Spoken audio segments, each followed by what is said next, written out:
So I'm going to start with the question I ask everybody, which is, when did you realize that you were destined for philosophy? Whew. I don't think I've had that realization yet.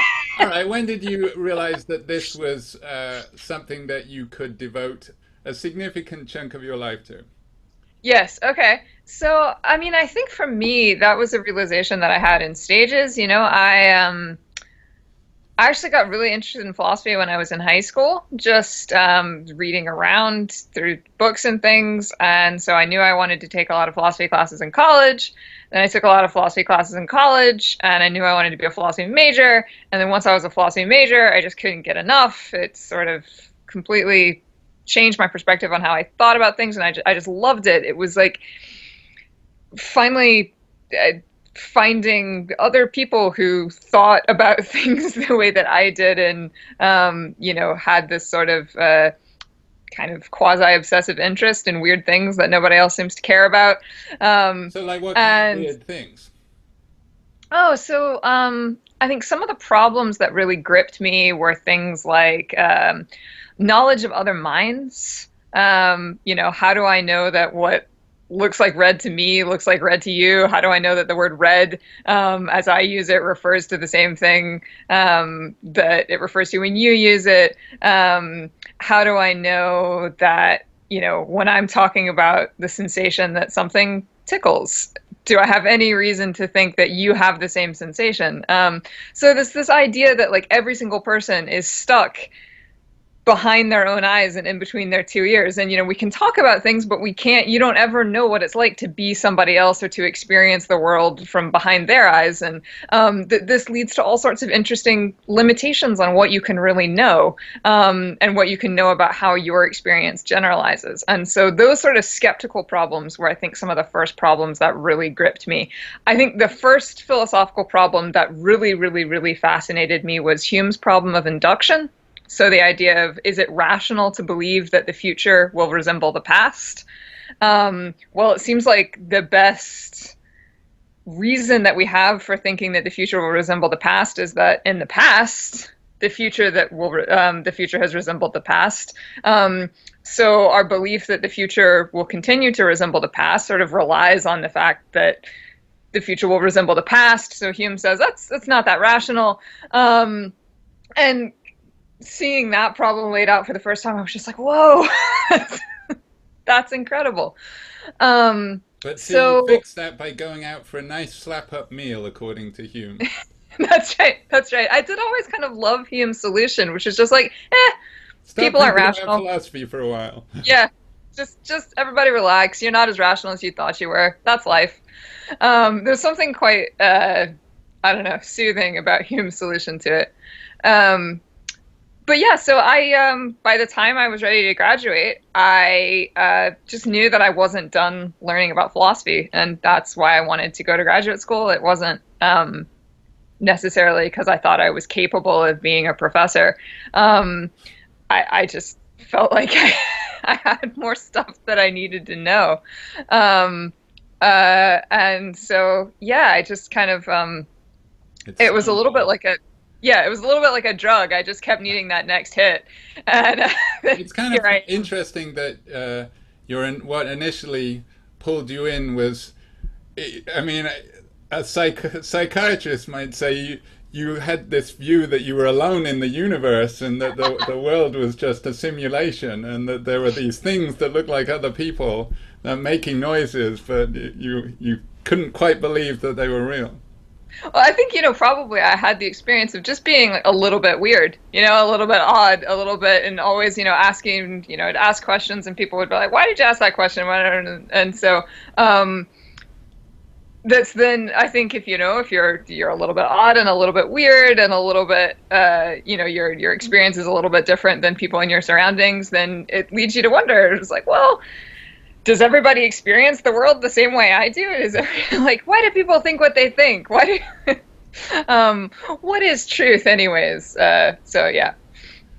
Yeah, well, those are the sort of hardcore philosophical issues. It's not, it's not the ones like should I eat meat or the usual sort of entry level stuff. It's right there with the inverted spectrum. So you jumped in at the deep end. I did.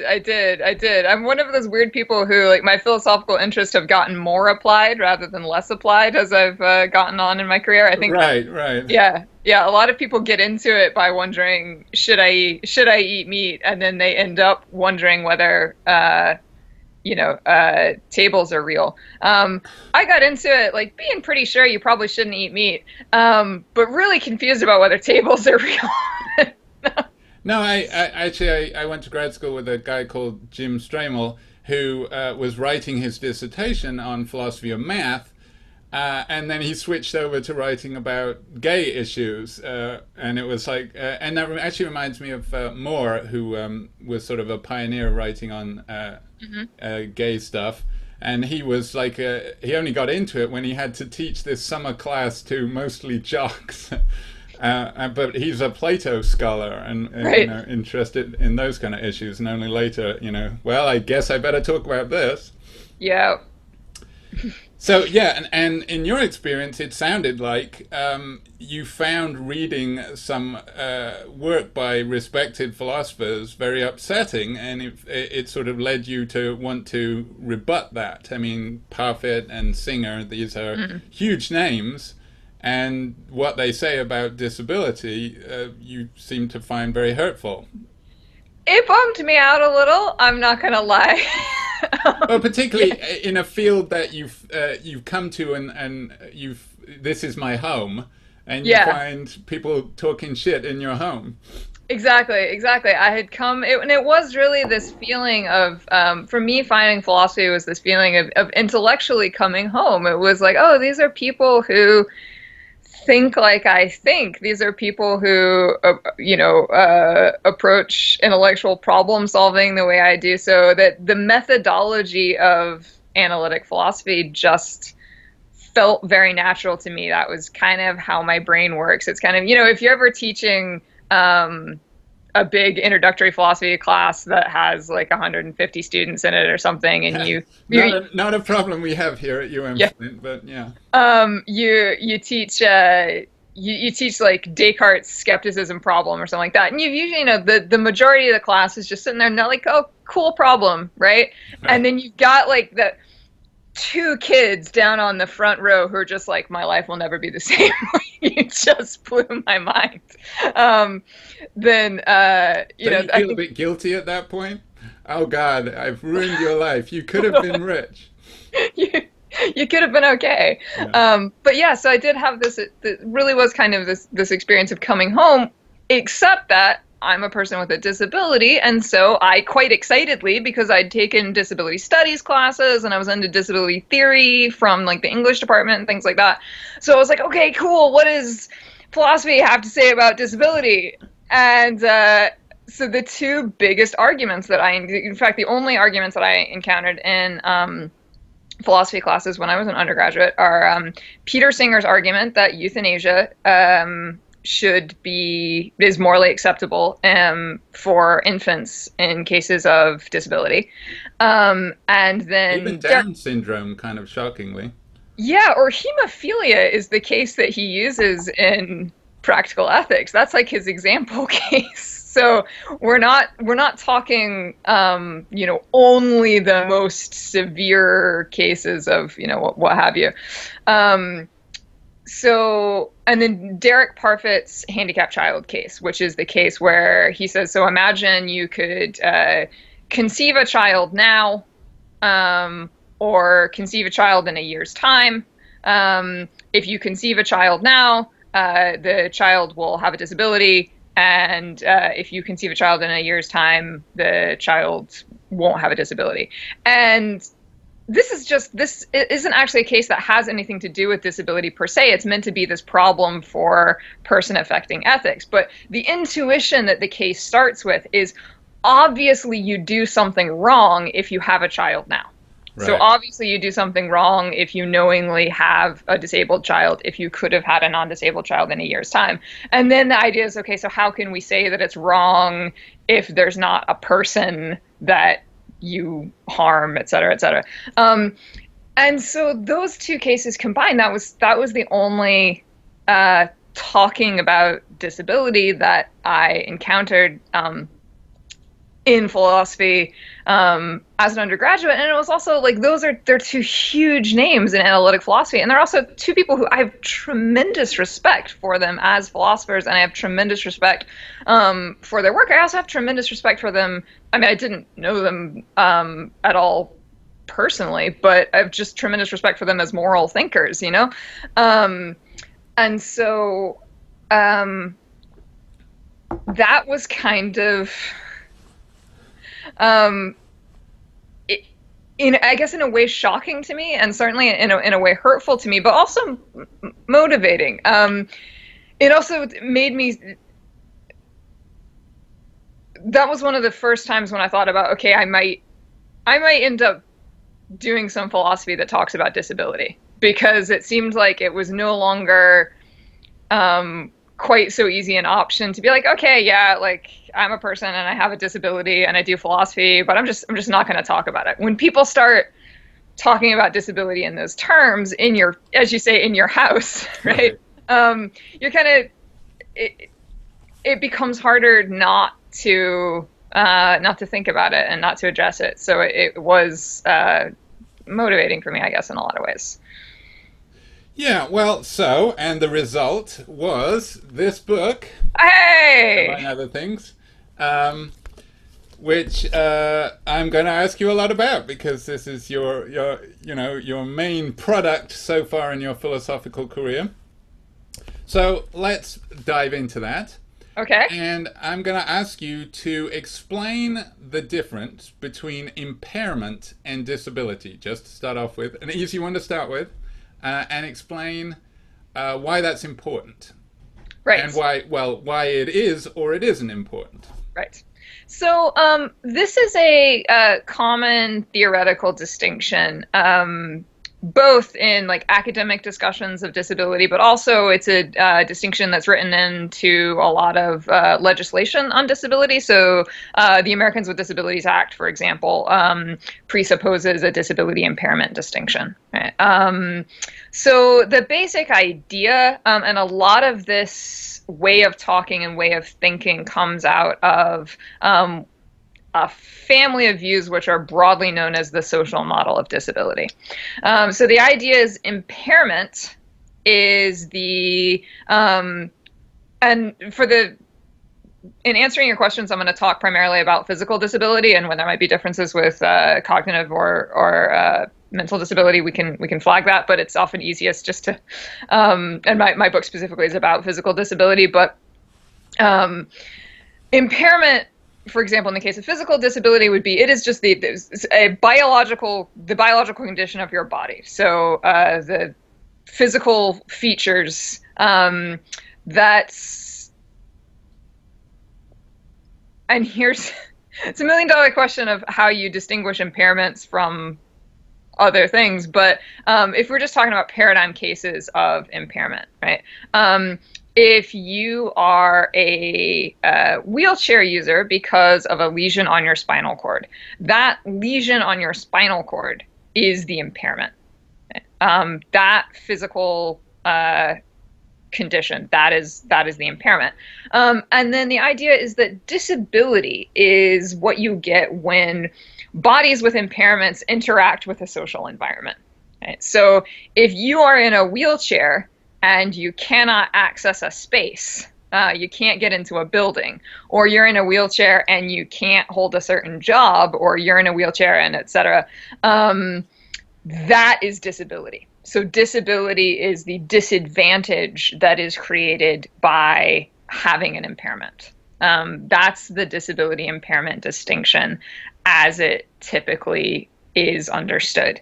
On this way of thinking, if we just look at a body in isolation, we can say whether or not that body is impaired, but we cannot say whether or not it is disabled because we don't know the context it will be in. Yes. So I myself don't like the disability impairment distinction. I don't think it's necessary. Now, I think it's a great tool in a lot of pragmatic contexts. Like, I don't think there's any reason why laws like the ADA should stop talking about the disability impairment distinction, because it's a nice way to write laws. I also don't think ways in which there are convenient ways to write laws should obviously inform our theorizing. So I personally don't think, I think so many of these, like, things get more and oftentimes more complicated than we need them to be. So a lot of times people make a distinction between disabilities and impairments. People make distinctions between disabilities, impairments, and handicaps. People, like, it all gets very complicated. Yeah, I mean, with impairment, presumably the idea is that impairment is not relativized, but it has to be relativized to something, because what makes anybody impaired rather than just the body it is presumably its comparison with some archetype. Yeah. So presumably, what if I wanted to say that I was impaired reproductively because I cannot produce a baby? Are impairments talk people opposed to that, or would they say? It depends, right? So a lot of people who go in for talk about, well, a lot of people who go in for talk about the disability impairment distinction, there's then this further move that says impairments we kind of pass over in silence. We don't really talk that much about impairments. And this is one thing that has led people to criticize the disability impairment distinction, because the worry is that we've in focusing so much on the social dimension of disability, which is really important, and the social dimension of disability is really undervalued, we end up kind of disembodying our discussion of disability. And you know, impairments aren't the whole story about disability, but they matter. And they probably matter more for some kind of impairments than they do for other kind of impairments. But for some ways of talking about impairments, people just, they don't really have much of a theory. They just say, oh, it's the biological condition of your body, and they don't say that much more. I would say the standard way of thinking about impairment is saying that, okay, impairment is just departure from normal function, whatever that means, because there's a whole lot of controversy about how we can define normal function, and whether normal function, it actually makes sense in this kind of context. But so impairment is departure from normal function, and then disability is more But broadly. it always already has to be harmful departure, because LeBron James departs from normal function, but nobody's going to call him impaired. He's not gonna be impaired. Yeah. And there are lots of sort of like interesting biological abnormalities that we certainly don't think Synesthesia, of. maybe. Yeah, yeah. And we don't think they're differences, but they're not impairments per se. And I think we lose our grip on the concept of impairment if we say any sort of departure from the statistical norm is impairment. Also, there are lots of ways that you can have impairments when you're not a departure from the statistical norm. So because everything has to be, when we're thinking about statistical norms for bodies, you have to look at age-matched control groups, because, you know, it's abnormal if I can't walk, but it's not abnormal if a 6-month-old baby can't walk. Things like this. So, But when it comes to impairment, you know, the vast majority of people over the age of 70 have some type of physical impairment. That's normal. That's common. That's what happens to these decaying meat sacks that we live in, you know? So it becomes very hard to just define them in terms of statistical typicality. We also, I mean, watch any high-level sports event, you're going to see a lot of people who are departures from the statistical typicality in terms of function. They're not impaired. so what was the motivation for the distinction? I mean, was it just so that we could focus on? You can talk about ableism as context dependent. I mean, what was the motivation? And why are you opposed to it? Is it Right. for normative reasons, or is it because it's just not a use? It doesn't solve the problem it was meant to solve. So I think there's two separate motivations. One is a theoretical motivation, or at least two main separate motivations. One is a theoretical one, and one is a pragmatic one. So the theoretical one is trying to distinguish between the biological condition of bodies and then the social dimensions of disability.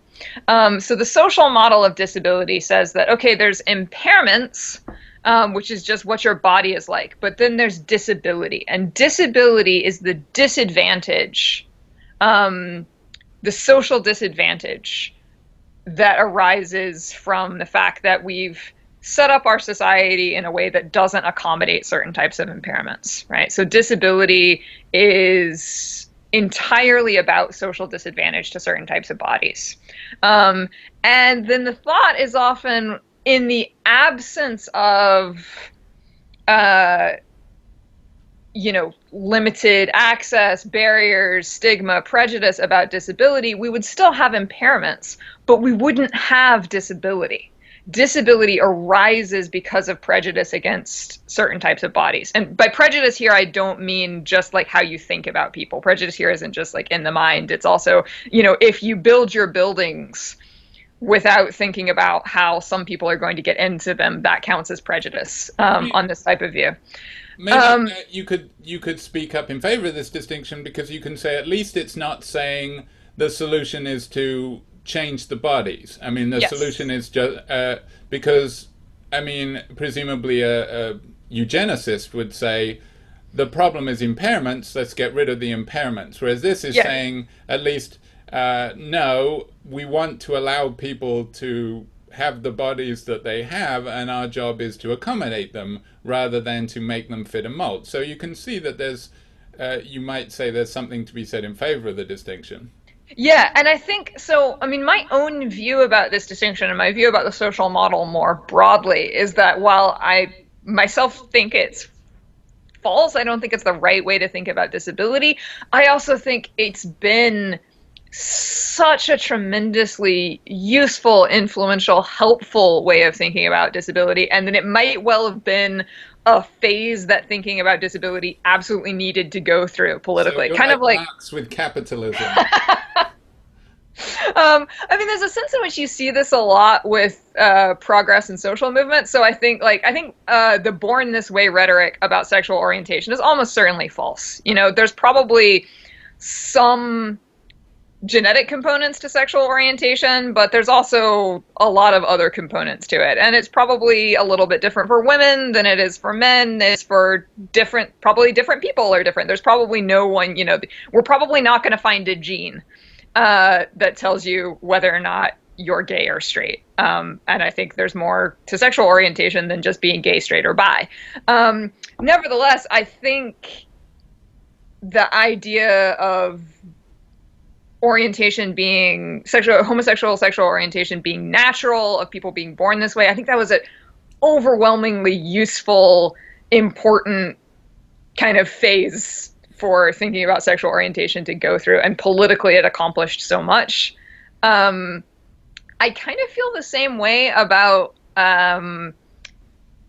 talking about disability as though it's just the social disadvantage that ableism creates. And I think part of the reason why it's so important is that in a lot of ways, the social disadvantages of disability are invisible to a lot of people who aren't disabled. They sort of look at disabled people and they're like, oh, that's a medical problem, right? The solution to this problem is march for the cure, or, better technology, or the kind of There's a whole series of videos that you can see. I've seen several different instances. They keep cropping up of people having cochlear implants for the first time and like bursting into tears of joy. And I'm always a little bit torn by this, because this seems to be an instance of, hey, fix that one. Yep. Yep. And so this idea that, I mean, even the rhetoric around cochlear implants, the idea that what cochlear implants do is turn deaf people into normally hearing people, and that's not what they do. They allow people who are deaf to cognitively process sound, but if you process sound via a cochlear implant, it doesn't sound anything like what you and I would hear. So, Yeah, like, but we're back to the problem of other yeah, minds. that's right. And you know, so there's, as you know, there's a lot of controversy in the deaf community surrounding cochlear implants. More so just because the way in which they're framed as, oh, this is like solving deafness, and the way in which when cochlear implants are given to children, parents are encouraged not to give their children access to sign language, and you know, all these kind of things that I think people think of as quite harmful. So yeah, there's this idea that so one thing that just as a disabled person going about in my daily life, people will often say to me, like, you know, well, look, I live in the South, so I'll often just get random people saying something to me like, well, I'll pray for you, or I'll pray for a cure or something like that. It's like, if you want to pray for something, pray that Donald Trump doesn't gut the Affordable Care Act. Like, that is what will make a difference to my life as a disabled person. You know, I don't feel going through my daily life that I need a cure. I do feel that I need access to affordable health care. If you say that, they'll pray for your change of attitude. Yes, yes, I feel like there's a strong overlap between strangers that stop you in the street to tell you they'll pray for you, and the voting base of certain president.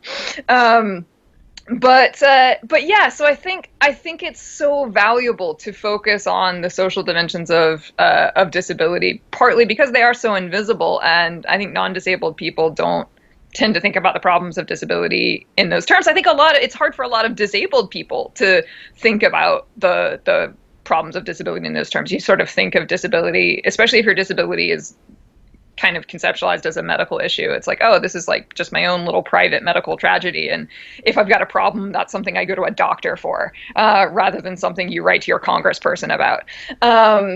And so I think that insight of the social model is incredibly valuable, and both as a scholar and as a person with a disability, I'm incredibly grateful for it. I do think it goes too far. Because I think for a lot of people, especially people who deal with medically complex impairments, impairments that will get worse over time, impairments that require a lot of ongoing maintenance or sort of you know, medical intervention and care, part of your lived experience as a disabled person is the experience of your body. And a lot of the struggle that you deal with is socially mediated. But, you know, if you have to deal with a condition that is medically complicated or degenerative or painful or any of these things, you know, your life is going to be different and complicated and interesting in a lot of ways that are somewhat separable from how society treats you, right? And we could live in an ableism-free paradise, and my experience of my body would still be more complicated and different than a lot of able-bodied people's experience would be. And I think it's really important to talk about that as well, and talk about that without saying, like, it doesn't mean it makes me worse off automatically. It doesn't mean that, yeah, I think there's kind of a push to say, sometimes in theoretical circles, to say that, like, all the harms of disability are social, because that's the only way people think that you can say that disability is not, you know, by itself something that's bad for you. But I think we can say, like, just disability is complicated. Disability is a many-splendored thing. There might be things about disability that are not socially mediated, that are in a restricted sense harms, and that's compatible with disability not being something that automatically makes you worse off, or automatically makes your life go worse, because lives are complicated, right? On the pragmatic issue for why the disability impairment distinction was really important, I think it's just really important for writing laws because you get these questions like, well, is asthma a disability? Should asthma be covered by the ADA? And it's like, well, it depends, right? It depends on what the social context is. It depends on how bad your asthma is. It depends on what your job is. It depends on all these sorts of kinds. It depends on the interaction between your socioeconomic situation, your job, the demands on your body and your time, and what's going on in your lungs. Right? So you don't want to have a law that says, okay, you can get disability benefits for all and only these physical conditions. That's not going to be a very helpful law. So you want something like, okay, you need to have an impairment, but also it needs to be disabling in some sense. So that's it's a really handy thing for writing laws. We still have our ways of doing legislation for disability are still very far from perfect, but that's why it's kind of a useful tool there. Yeah, and of course, there are worrying cases where people have pointed to, like there was a guy who claimed that he became a white guy who claimed that he became very anxious amongst black people and got job Yep. got job severance and I don't know if it was disability, but got recompense from the government because he argued that he couldn't continue at his job because there were too many non-white people around. If we preserve the impairment disability distinction, though, it sounds like you could say, well, that's not really an impairment. Yeah, it's tricky. I mean, once we start talking about psychological impairment, true, things just get. Well, you could say it was a physiological reaction. Let's stipulate that he becomes sweaty, his hands tremble. Yeah, I mean, this is one of the reasons I'm really glad I don't work in policy. Because at least as much as I'm skeptical of the idea of normal function as a sort of scientifically workable concept or something that we can actually define impairments in terms of, you at least have a sense of, okay, kind of speaking in folk terms, what your immune system is supposed to do is attack pathogens. And if your immune system starts to attack your central nervous system, that is a dysfunction and you have MS. That's what an autoimmune process is. The autoimmune process is that leads to multiple sclerosis. So we can at least have some sense of like some paradigm cases of what you might think of as harmful departures from normal function, even if you're skeptical of the normal function paradigm more broadly. But when it comes to psychology, it's kind of like the idea that, I mean, what's the difference between, having psychopathology and just being kind of weird, just having personality, right? Just being a little odd. I think we have far less of a sense of what would constitute something like biostasis or normal function when it comes to the human mind than we do when it comes to just like the system and organ function in the human body. So things get really, really complicated in a hurry because you have to talk about this stuff because mental illness is, just as real as physical illness. But I think it just becomes much harder to quantify in ways that, make me glad I don't work in policy. Now, one of the upshots of the early chapters of your book is that it's incredibly difficult. I mean, it's like the experience in every Socratic dialogue where they ask what is, piety and end up back where they started. And I tend to think that the Socratic dialogues have a very skeptical bent in that you can't do this. But you want to preserve the notion of disability, but it ends up pretty battered and bruised by the time you're finished with it. I mean, what's the worth in keeping? Why shouldn't we be eliminativists about um, about disability? Is it, I mean, do you want to take the position of someone who's a social constructivist, like about race? I mean, who argues, yes, of course, there's no biological, it doesn't carve nature at the joints. There is no Hmm. such thing as race. But of course, there is such a thing as race in our lived experience. So it would be misguided to say, as some people want to, that because there isn't any race, there isn't any racism. Of course, there's racism, and of course, people. There's a real, in a sense, real. There's the reality of race, Hmm. even though it's not a biological reality. Is that something like you want to say, or alternatively, you can say just it's it frays too much. There's nothing. There's no longer any useful concept. Yeah, yeah. So, yeah, battered is battered is a good word for it. So yeah, I think I mean, the puzzlement that I started with in thinking about disability was, wanting to talk about disability as a kind, thinking it's interesting to talk about disability as a kind. But then also thinking about, so, I hang out with a lot of disabled people. I have a lot of disabled friends, and thinking about the variety of physical conditions, the variety of bodies that get classified as disabled. So, I just among my friends who self-identify as disabled. I know someone with achondroplasia. I have a friend that's deaf. I have a friend with MS. I have a friend with lupus. I have a friend that's an amputee. I have a friend that has a congenital birth defect. And I have a friend that's blind. And then there's me. I have a inherited condition of genetic condition of connective tissue, right?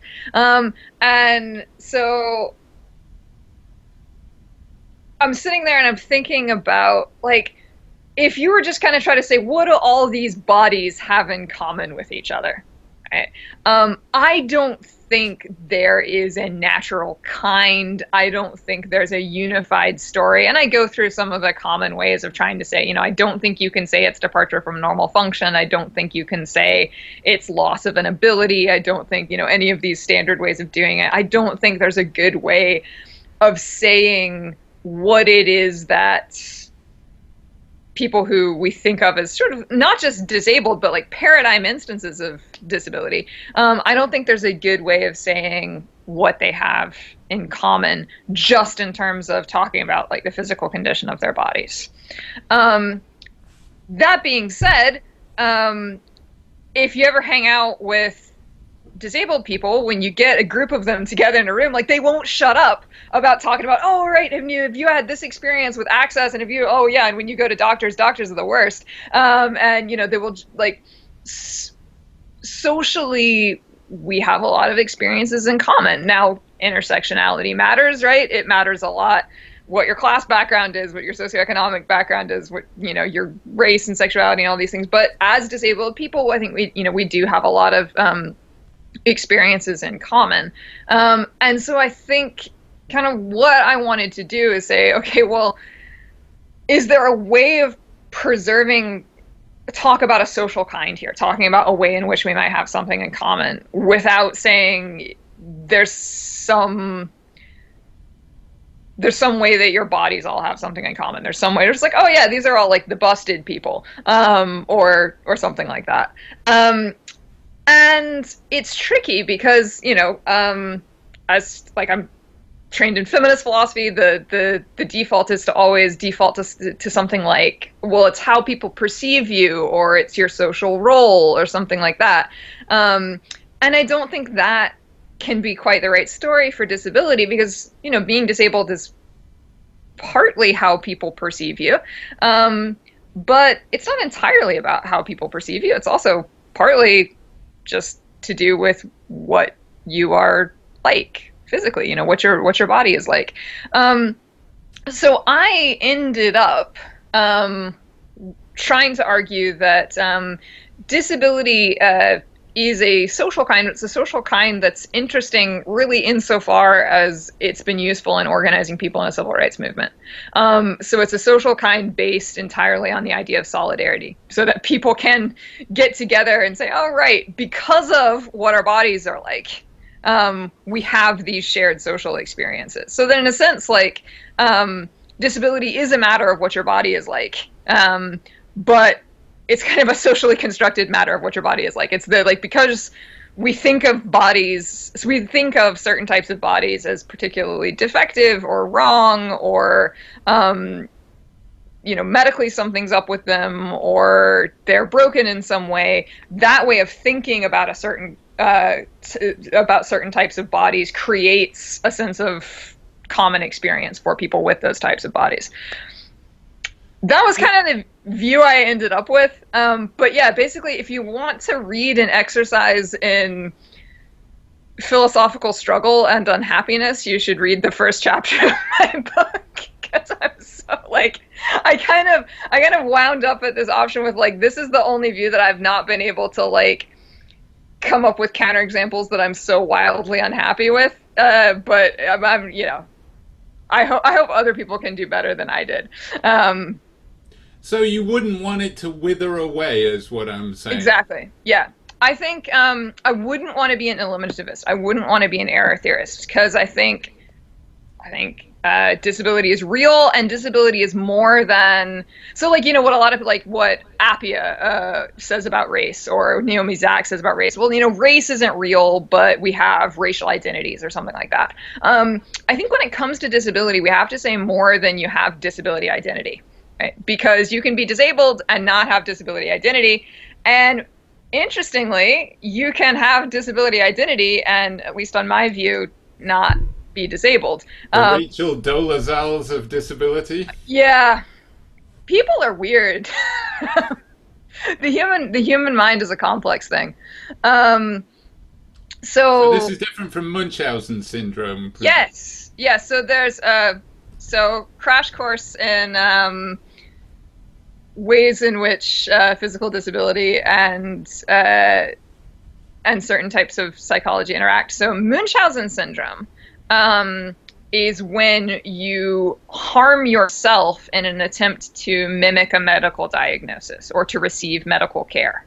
Oh, it actually involves self-harm. I didn't know that. Yes, Munchausen by proxy is when you harm someone else. Your kids, usually. Yes, your kids. But yes, Munchausen syndrome is, and it seems to be a desire to receive medical care or medical treatment. So people take poison, people hit themselves, people do these kind of things in order to receive medical care.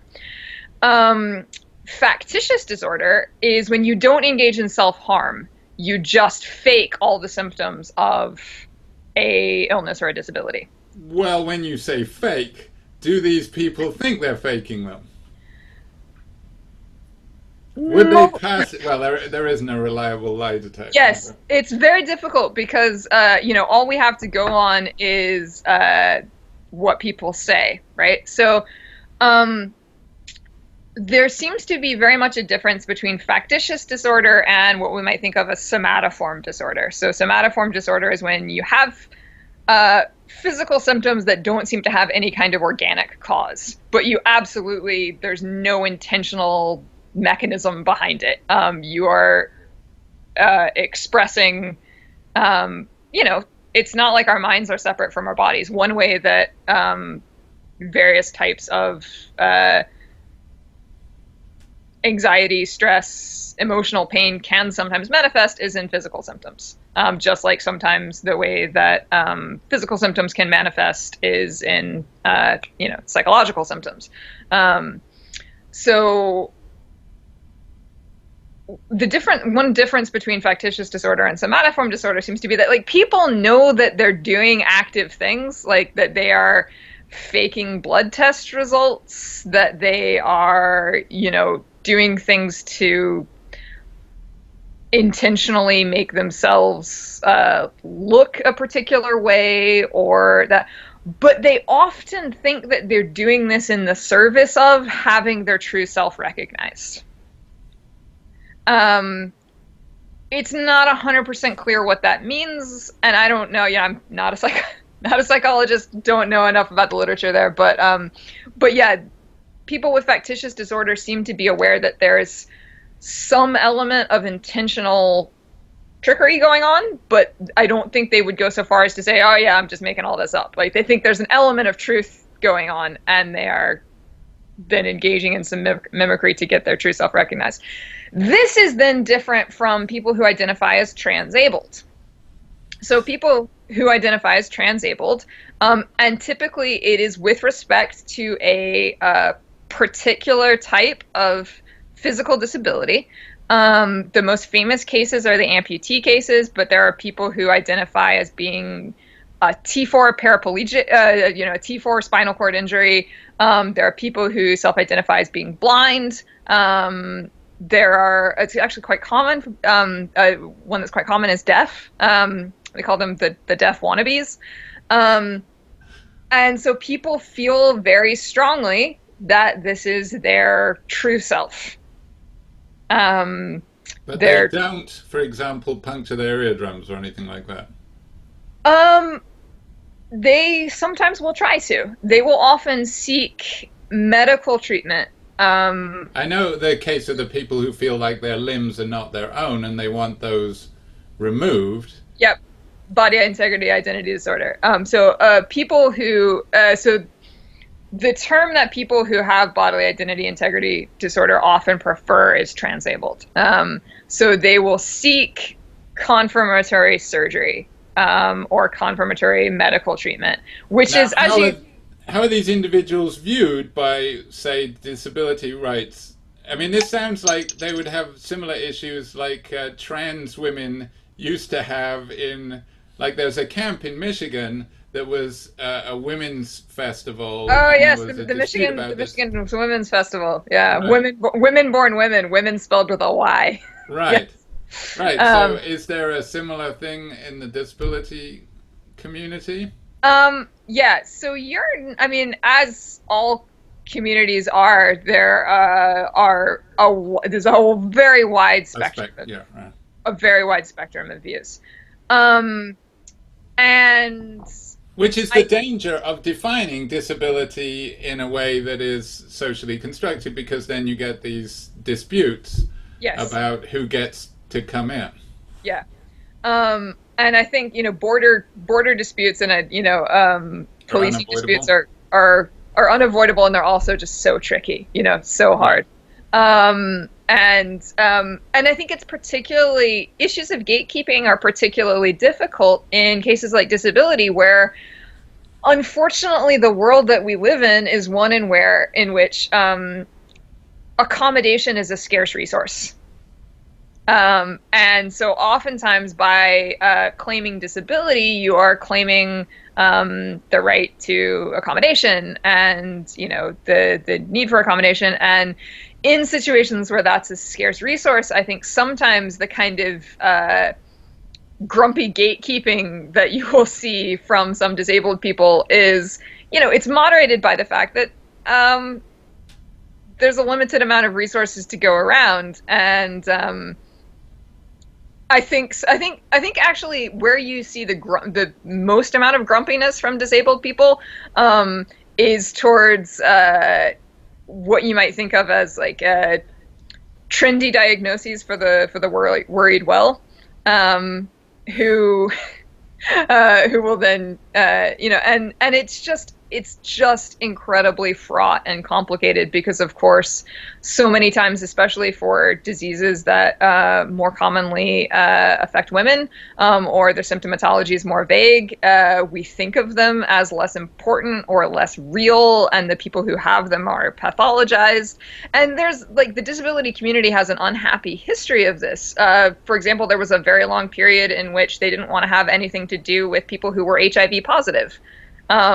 Because it's like, no, not those people, right? We're not, because it was thought of as Something you could only acquire through sinning. Exactly, exactly. And they were like, no, we're good cripples, and we're Except for not. the Yeah. hemophiliacs, presumably, Oh like yeah, yeah. red and white. They're gonna be fine. Like they were in the club already. Um, That's true. so yeah. So I think these kind of boundary policing and gatekeeping issues are just incredibly, incredibly complicated.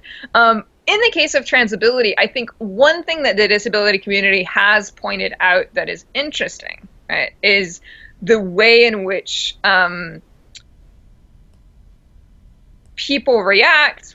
I mean, obviously, it is incredibly ethically complicated what kind of interventional treatment you would provide for such a person, right? Um, but one thing that's at least interesting and that a lot of disabled people have pointed out as interesting is that non-disabled people are so uh, floored by the idea that someone might want to become disabled that it just really doesn't um, make sense to them. And they think it must be some of the most extreme type of psychopathology if you wanted to become disabled. And then if you think about all the things that doctors do and are totally legal, like I could walk into any plastic surgery clinic and have so much stuff put into my body. I could have all sorts of surgeries and stuff like under general anesthesia that carry the risk that any surgery under general anesthesia has, that, we know there are long-term risks of various injections. I can walk into not even a doctor's office, but just like a massage clinic or salon and have toxins injected into my forehead so that I can't move my face. And people are like, cool, yeah, you wouldn't want to age. That would be awful.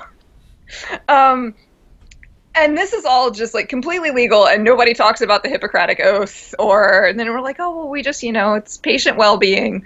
But then, the second that somebody wants to become disabled, and to be clear, I'm not taking a view on these cases. I think I'm not a doctor and I'm not a medical ethicist, and these cases are incredibly complicated, but I think people just react in horror and like, well, how could you ever, first do no harm? How could we ever consider interventions for people? Surely the goal of medicine is to make people non-disabled. And I think that reaction and those asymmetries are interesting, and I think they're certainly interesting to a lot of people in the disability community. At the same time, I think my own view has been there's this complicated issue of like, what does it take to be a member of a social kind? Like, does it just take self-identification? That's one thing that like a lot of feminists tend to say about gender, right? So it's like, sincere self-identification, identification over time. So, if you say that you're genderqueer, right? I might not have a particularly good phenomenological sense of what that means. I might not have an internal sense of what that gender is. But if you say you're genderqueer, I'm going to take your word for it. And if you say your pronouns are they and them, those are the pronouns I'm going to use for you. And I'm going to treat you as an expert. And I'm going to think that your self-identification is what matters the most in that context. Whereas if you say, really, I'm deaf, I think it matters whether you can hear. Um, Call me an old-fashioned, but so I think that self-identification isn't the only thing that matters when it comes to disability. I think that what your body is like matters. And what we should say about, I think what we should say about transabled people is that they want to become disabled. And but then it sounds like you're relying on a distinction between impairment and disability. no, so I think what I'm doing is just saying that disability is partly a function of what your body is like. So disability has, as a necessary condition, a certain type of bodily feature, right? But that, Okay. yeah. So it's partly a matter of what your body is like, but not entirely a matter of what your body is like. So, like Charles Mills has this great view about the metaphysics of race, and so he thinks, yeah, in a sense, race is a matter of certain things that are ancestral or biological. So it is a matter, like, things that have to do with your lived experience in your body. So it's like, your ancestry, your phenotype, your skin tone, face shape, all of these things, right? So it is a matter, at least in a lot of cases, of Well, physical. it's a matter of those things because of your culture, right? So in Exactly. Brazil, it's not ancestry, it's Yeah. skin tone. So the reason Whereas, his view is social constructionist is he says, yeah, it's like you have to have these features, but the only reason those features matter to us, the only reason we think they have anything to do with race, the only reason we think these particular features go together and we think they go together and form the kinds that they do is because of how we think about them, right? So I kind of think something similar about disability. I think, yeah, in order to be disabled, you've got to have one of this family of conditions that we tend to think of as bodily deviance, right? But the only reason that these conditions form a kind or form a cluster or form is because of how we think about conditions like this, rather than anything biological that bodies like this have in common, or any notion of normal function, or something like that.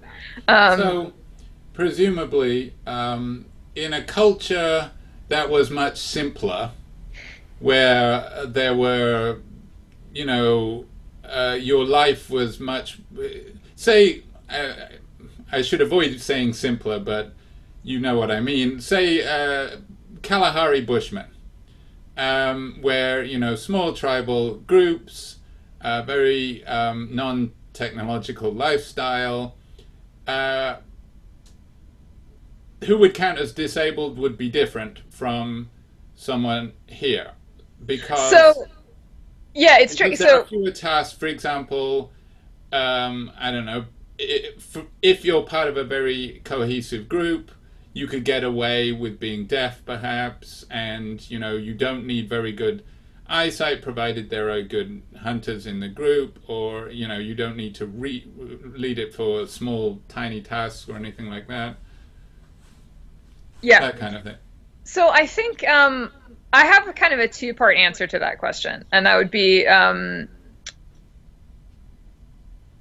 the way. Sorry, this is going to be slightly philosophically technical. So That's fine. the way that I think about the concept disability is that I am rigidifying on the actual and present norms that a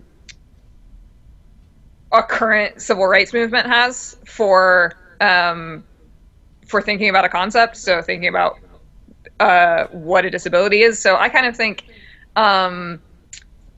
you count as being a member of this particular social kind that I'm using the term disability to refer to.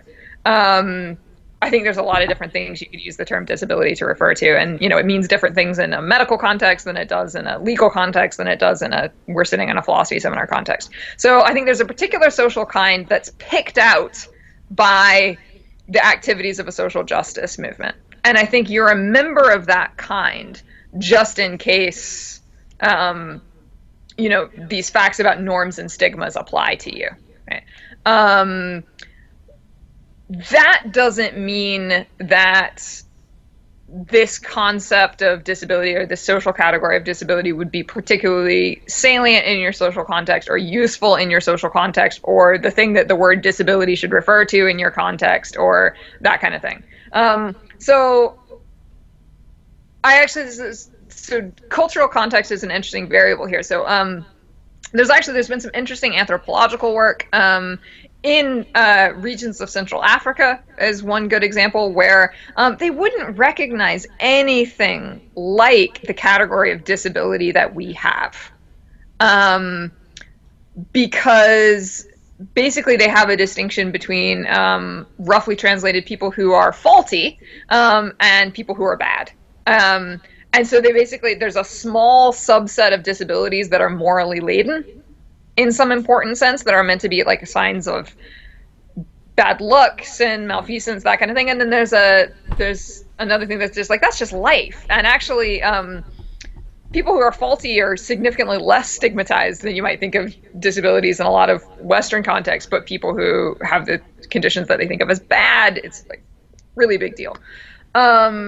So in a culture like that, I think probably the category of disability that I'm talking about wouldn't be the most interesting social category to talk about. That being said, I think I can truly say, as a person sitting in Charlottesville, Virginia, oh, all those people are disabled, and they have this interesting way of carving a distinction between disabled people.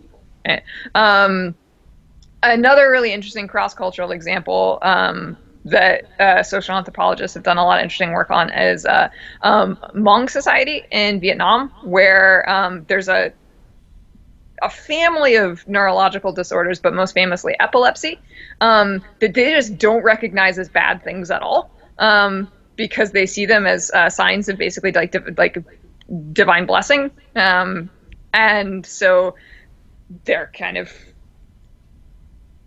surprised and confused when people want to clump these disorders together with like other things that they think of as disorders or diseases, because they're like, no, that's like a good way to be, and these other things are bad ways to be. So I think, again, that's a context in which the concept of disability that, you know, I'm employing in an American Western context probably wouldn't be all that socially useful, but at the same time, I think it makes sense for me to say, oh, right, all those people are disabled and they have a different way of carving up disability than I do. So that's kind of how I would approach that question.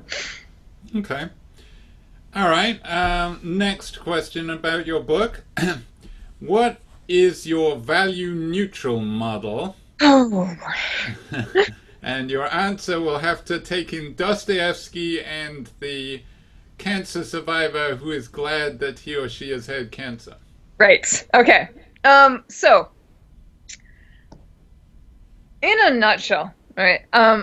I was interested in what you often hear in disability rights and disability pride communities is the idea that disability by itself is not a bad thing. It's not something that automatically makes you worse off.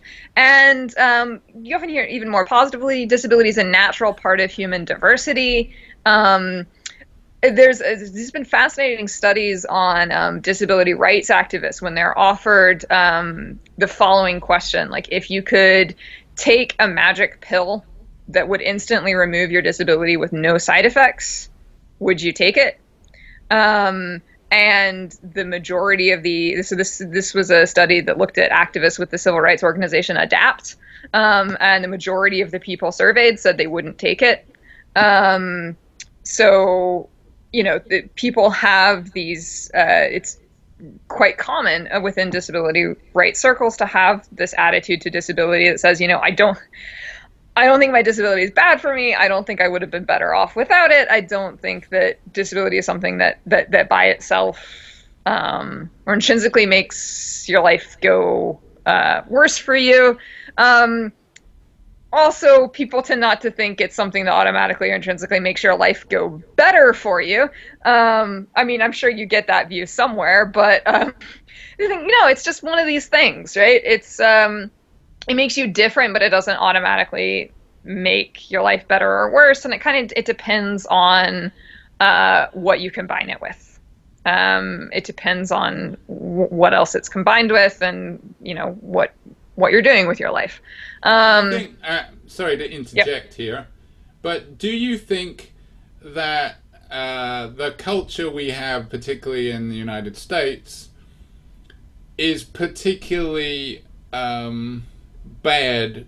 That's a poor word, but bad for disability, in that we have this very Protestant work ethic and this horror of reliance on other people. We have this idea that we should be as independent as possible. And one of the things that seems to be a common thread in disability is that you need help. Yeah. Yeah. So, I do not think that we are particularly bad in terms of being an outlier compared to other societies. So, for example, it is significantly more common in Southeast Asia than it is in the United States when there's a prenatal diagnosis of disability, for a doctor just to say, okay, so abortion, rather than, and look, I'm very pro-choice. I think that any woman should be able to have any abortion that she wants, but I also think reasons why can be complicated, right? And I think what you often see, what it's more common to see in Southeast Asia than it is in the United States, for example, is to not even have it presented as an option that, oh, you might want to have this kid. Um, I guess that's the and flip side because, in cultures where the society is seen as caring for the person more than the individual family, then they could say, well, the society gets more of a say and yeah, you'll be expensive, so yeah. we get to decide to abort you. So, and then I don't know if you remember this summer of 2016, so many awful things happened. But one of the things that happened was there was a really violent incident at a care home in Japan where it's the most like single day instance of violence in Japan since the subway attacks. Um, so a lot of people were stabbed in a care home by a worker at the care home. And the worker later said that he thought it was better that disabled people should die. So it was clearly, it was a hate crime against disabled people. And the names of the victims were not published. So typically in Japan, names of crimes are published, but in this case, the names of the victims were not published. And the reason that they weren't published was that they didn't want to shame the families. So that it would, like, to know that you had a family member that was at this care home would be shameful, right? So disability discrimination and stigma is a very much not unique to an American context or to a Western context, and I don't think we're particularly an outlier. Although I do think it can look different here, and sometimes the subtlety of it can be a little bit almost more insidious. But I do think you're absolutely right that the sort of the Protestant work ethic and the myth of independence is a huge part of the stigma about it. And of course, nobody's independent. We're all radically dependent on other people all of the time. But disabled people are dependent in ways that are often a little bit non-standard or more visible. And that's very much seen as wrong or bad or not what you should aspire to. Just like you see this a lot in politics, where the rhetoric of independence is used to blame people for their lives. So, like, what do we say? What do people say when they're complaining about welfare programs? Like, people are dependent on the government. You shouldn't be. Well, like, I don't know. Do you drive on roads? Do you, like, I feel pretty dependent on government infrastructure. But we have this idea of, like, oh, well, there's normal dependence. That's acceptable.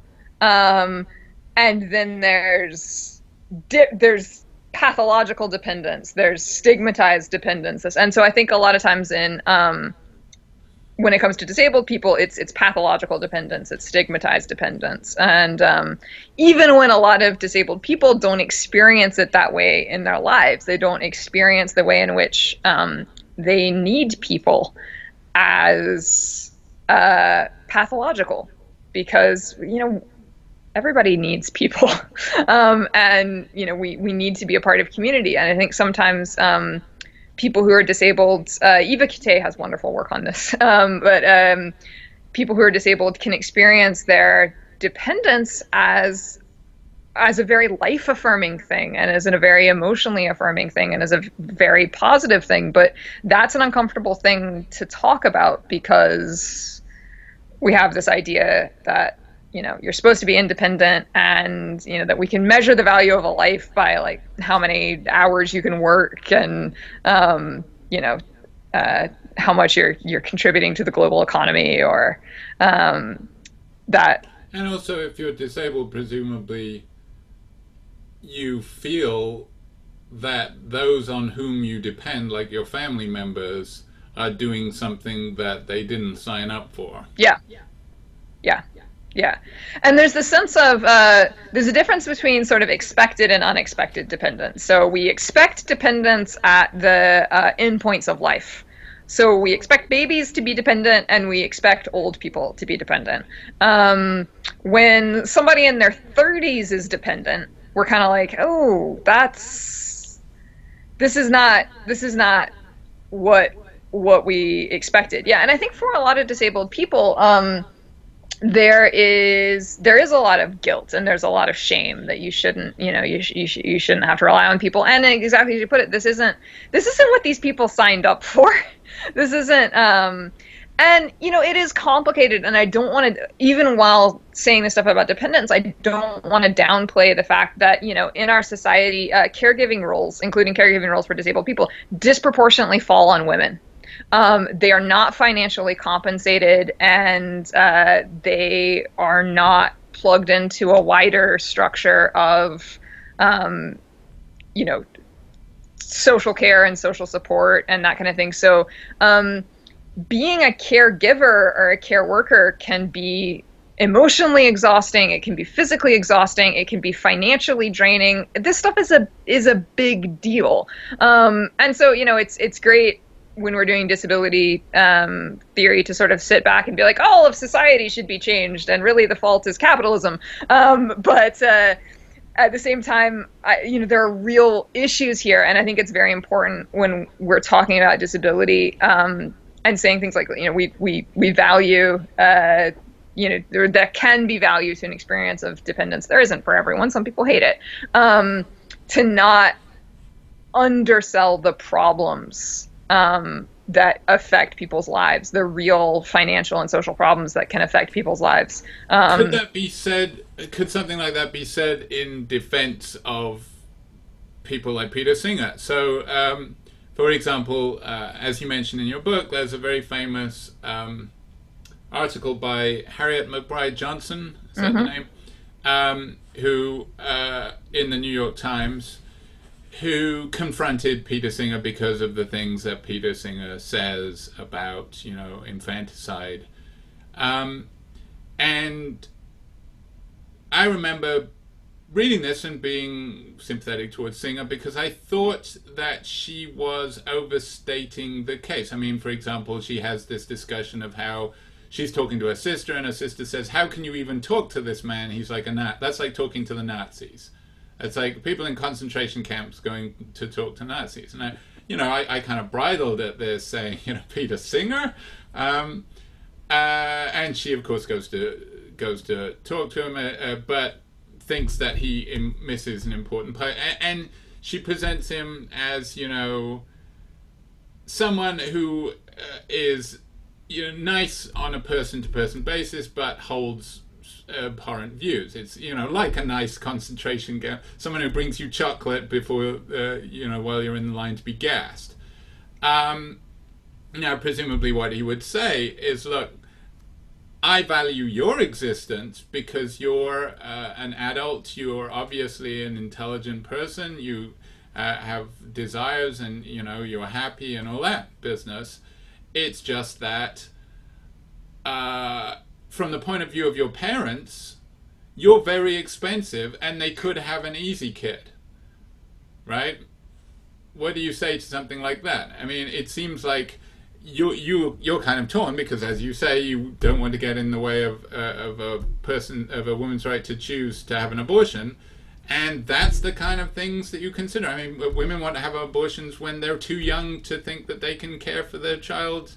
They want to put it off to have a job. So do you think that this complicates it? I mean, because the way it's sometimes presented is that this is cultural genocide.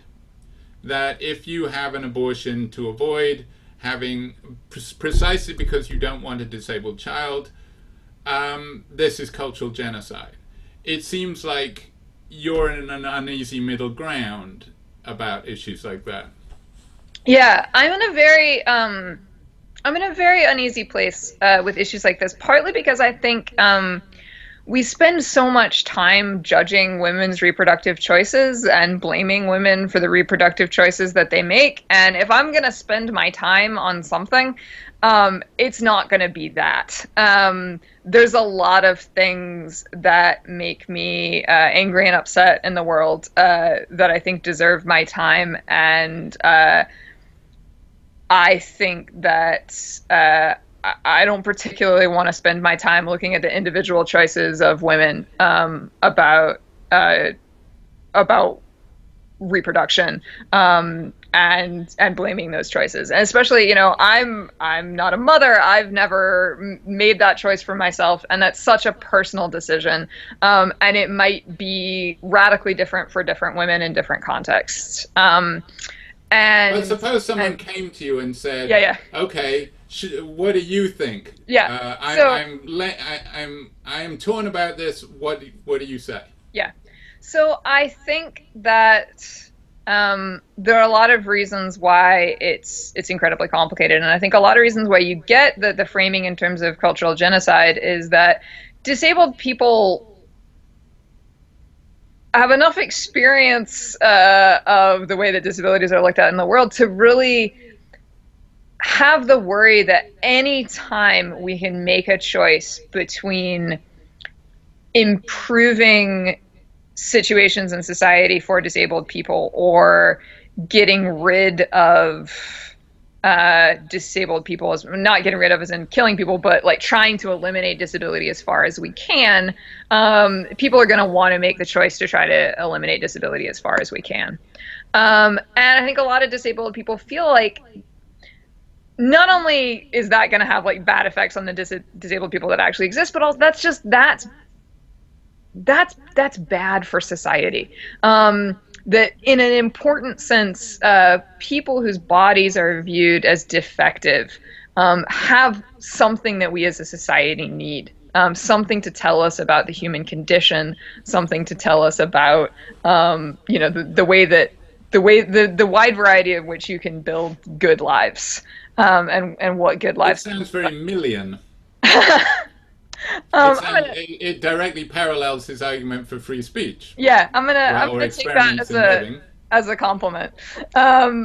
But yeah, and so I think the so that's one important piece to the puzzle. I think the other thing that I would say, if I'm thinking about like particular instances of reproductive choice, so I'll think about like particular instances of reproductive choice, and then what you would say to sort of like the broader Singer style consequentialist argument, right?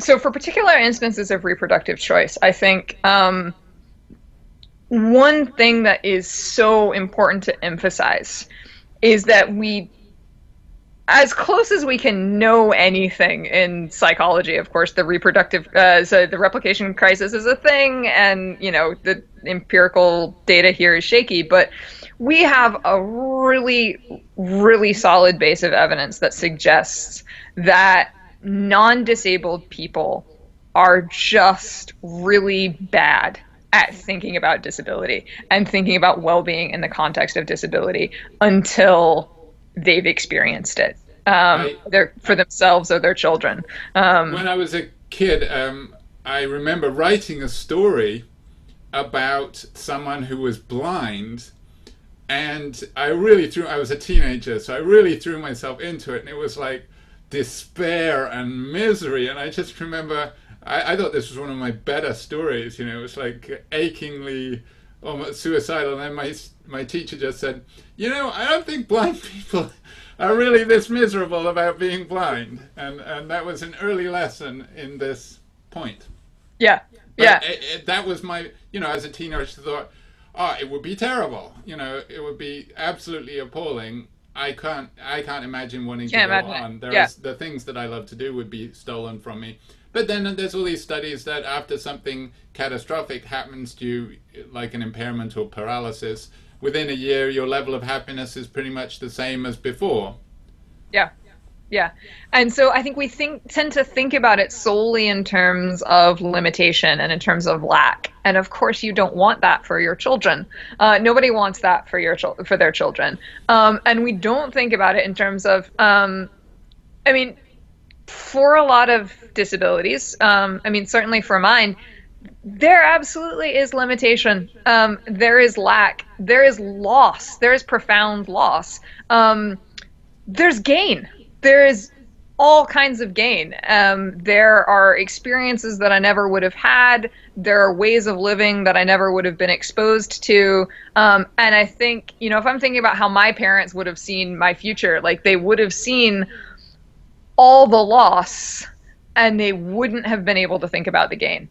They wouldn't, I think the gain would have been invisible. So you see, you know, that's one of the kind of the way I tend to think about disability is, again, it's just kind of one way of being a human. You know, having a body that is in any particular kind of way is having a body that's limited, is having a body that is lacking some things and not going to let you do some things, but will let you do other things. And I think one of the ways that is kind of troubling about how we think about disability is that we don't see the gain if we haven't had the personal experience of it. We don't see the uniqueness if we haven't had the particular experience of it. Have you seen Nanette, Hannah Gadsby's Netflix I special? I have about like 5 friends who are about to disown me, but I have not seen. I have not Well, seen it's that. not unique to this. It's just that one of the things that she reconciles with her mother, having grown up in Tasmania, which was in a very conservative Christian environment, and she comes out as gay, and her mother feels bad about the way she raised her, but she says something like, I just felt so bad because I knew life would be so hard for you. Yeah. And that just so directly parallels the views about disability. Like, Yeah. it's not that I didn't want you, it's that I didn't want your life to be hard. Yeah. And if you can say that about gay, and you push this parallel several times in the Yes. book, that nobody says that therefore we should abort gay Gay people children. Yes. Yeah, and absolutely. I mean, anymore. all you have to do is look at the suicide rates for gay teenagers. Life in a lot of ways is harder if you're gay. And harder in a way that's not strictly limited in some cases to social dimensions, right? You know, if you are gay, you're, at least given the way the world currently is and our science currently is, you're not going to be able to have a biological child with your partner. And a lot of gay people don't care about that. A lot of gay people do, right? For some gay people, that is a grief. That's something that is just a loss that they live with. That doesn't mean that it's like straight people might, like all the goods of straight people minus the baby having, and you get gay people. It's like, no, it's lives can be different, right? You can like take a loss here but get a gain here, such that on the whole things are different. And so I think there are ways in which lives can be harder without obviously being worse, and then there are also ways in which lives can be harder, but it seems like the solution isn't, so we need to minimize this feature, right? So there are ways in which pretty soon we probably would be able to select, so skin pigmentation, right? If genetically you and your partner can combine and have a range of skin tones, we know enough about colorism to know that life for a dark skinned, to like the darker end of the skin pigment, especially if maybe your kid's going to be mixed race, and they could come out a wide range of skin pigmentation, so they might look quite dark skinned or they might look quite light skinned. Life for the dark skinned person is going to be substantially harder than for the light skinned person in a lot of ways. Ruling out albinism. Yes. Now, I want to be super clear in making saying the following, that I'm not trying to say that racism and ableism are the same thing, or like, it's obviously like radically different issues here. But I think, it would be really troubling to conclude from darker skinned person is going to have a harder life to, so it seems like, selective abortion in the case of, if you can run a test for skin phenotype, selective abortion for darker skinned fetuses is morally unproblematic. So just the claim that it's harder, just the claim that a person might have a more challenging life, I think doesn't license the idea that selection is always okay, because there might be some cases where, look, no, what you need to change is society rather than changing individuals. And in fact, the more you change individuals, in some cases, you might be entrenching prejudice. You might be making prejudice harder to change. And I think that's part of what some disabled people are worried about when they think about selective abortion. When it comes to the sort of broader consequentialist argument that Peter Singer makes, where it's sort of like, in a lot of cases, because your baby is going to be more expensive, or they're not going to be the baby that you wanted, or they're not going to be all this kind of thing, so you want to be able to choose. I am myself not a consequentialist, so I find this headspace sometimes hard to get into, but I think, like, surely the consequentialist, if they're going to have a workable consequentialism, like, you've got to play the long game. You've got to think about, like, how are we thinking about the consequences of our actions as, we're thinking about society in 10 years time, 20 years time, how do we think about long-term consequences? And one of the things that we've seen is that accommodation for disabled people makes lives easier for a whole range of people in ways that we might not have expected. So when you're making a world that's more accessible to disabled people, in a lot of cases, you're just all sorts of people are limited in their bodies, sometimes temporarily, sometimes not. So, like, my favorite example of this is in the ADA forced ramps to go up all over the place. Far and away, the most use that is gotten out of ramps is not from wheelchairs.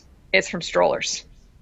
Suddenly, women could take strollers out everywhere, right? Strollers can go in buildings that they did not used to be able to go into. And what you then saw, if you look at strollers in the 80s, and they were prams. They were these delicate little, just for pushing around on the sidewalk. Suddenly, you look at strollers now, and they're basically like tanks. Well, the wheels getting bigger was a huge advantage. They can take them all over the place, and then when you can be out with your baby. And then actually people have done some like quasi-empirical research on this. The cooler that strollers got, the more you saw men with strollers. The cooler the strollers got, the more that you could take strollers all sorts of places, the more common it was to see men with strollers. So you had like all these knock-on effects of just making spaces more accessible in a way that, like, none of these people were covered by the ADA.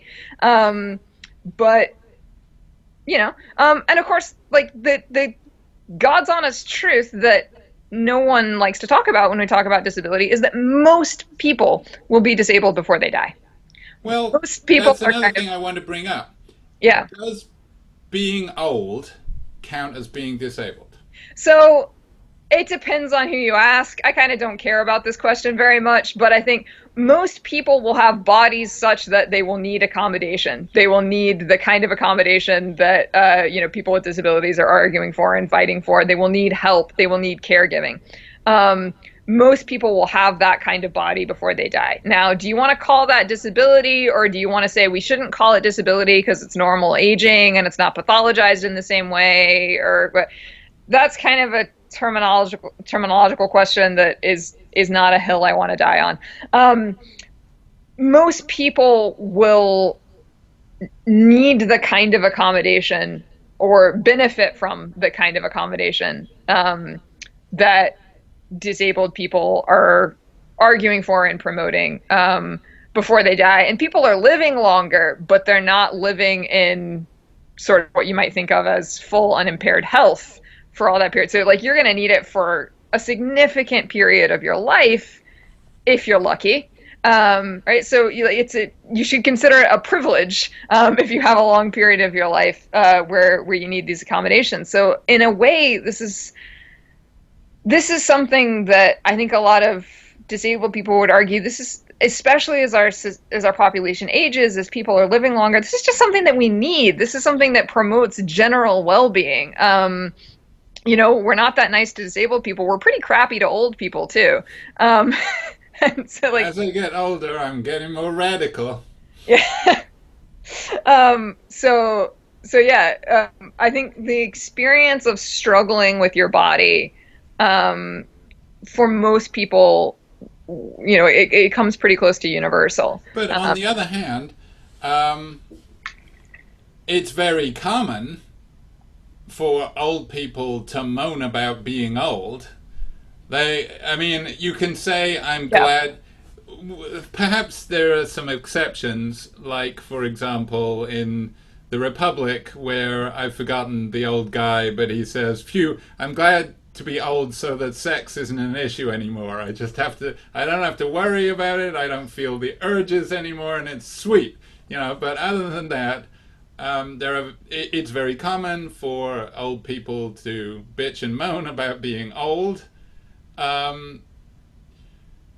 Should there be, an old person's identity where they say, stop bitching and moaning about it, embrace it, embrace your identity? Or do you think it's just because, obviously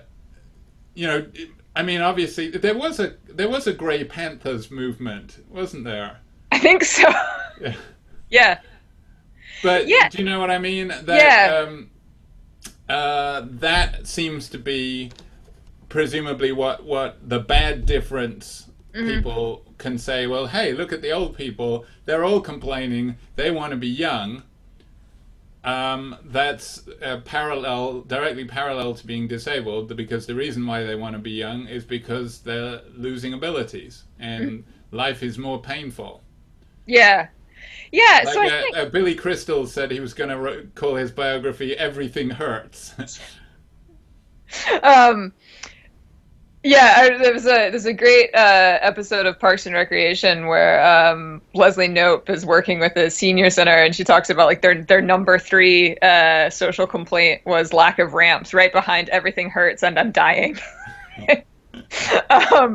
So yeah, I think obviously there's a lot of ways in which aging isn't the same as having a disability, in the sense of, there are a lot of things about it where it represents, change from what you used to be. It also represents, for a lot of people, some of the meaning attached to it is decline and decay, and you age until you die, and most people don't want to die, and so a lot of the stuff around that is obviously going to be emotionally really fraught and complicated. That said, I do think it's kind of like, I do think in our society, like, we valorize youth so much in a way that's kind of weird and gross, and I don't know about you, but like, you couldn't pay me, there's no amount of money you could pay me to be 23 again.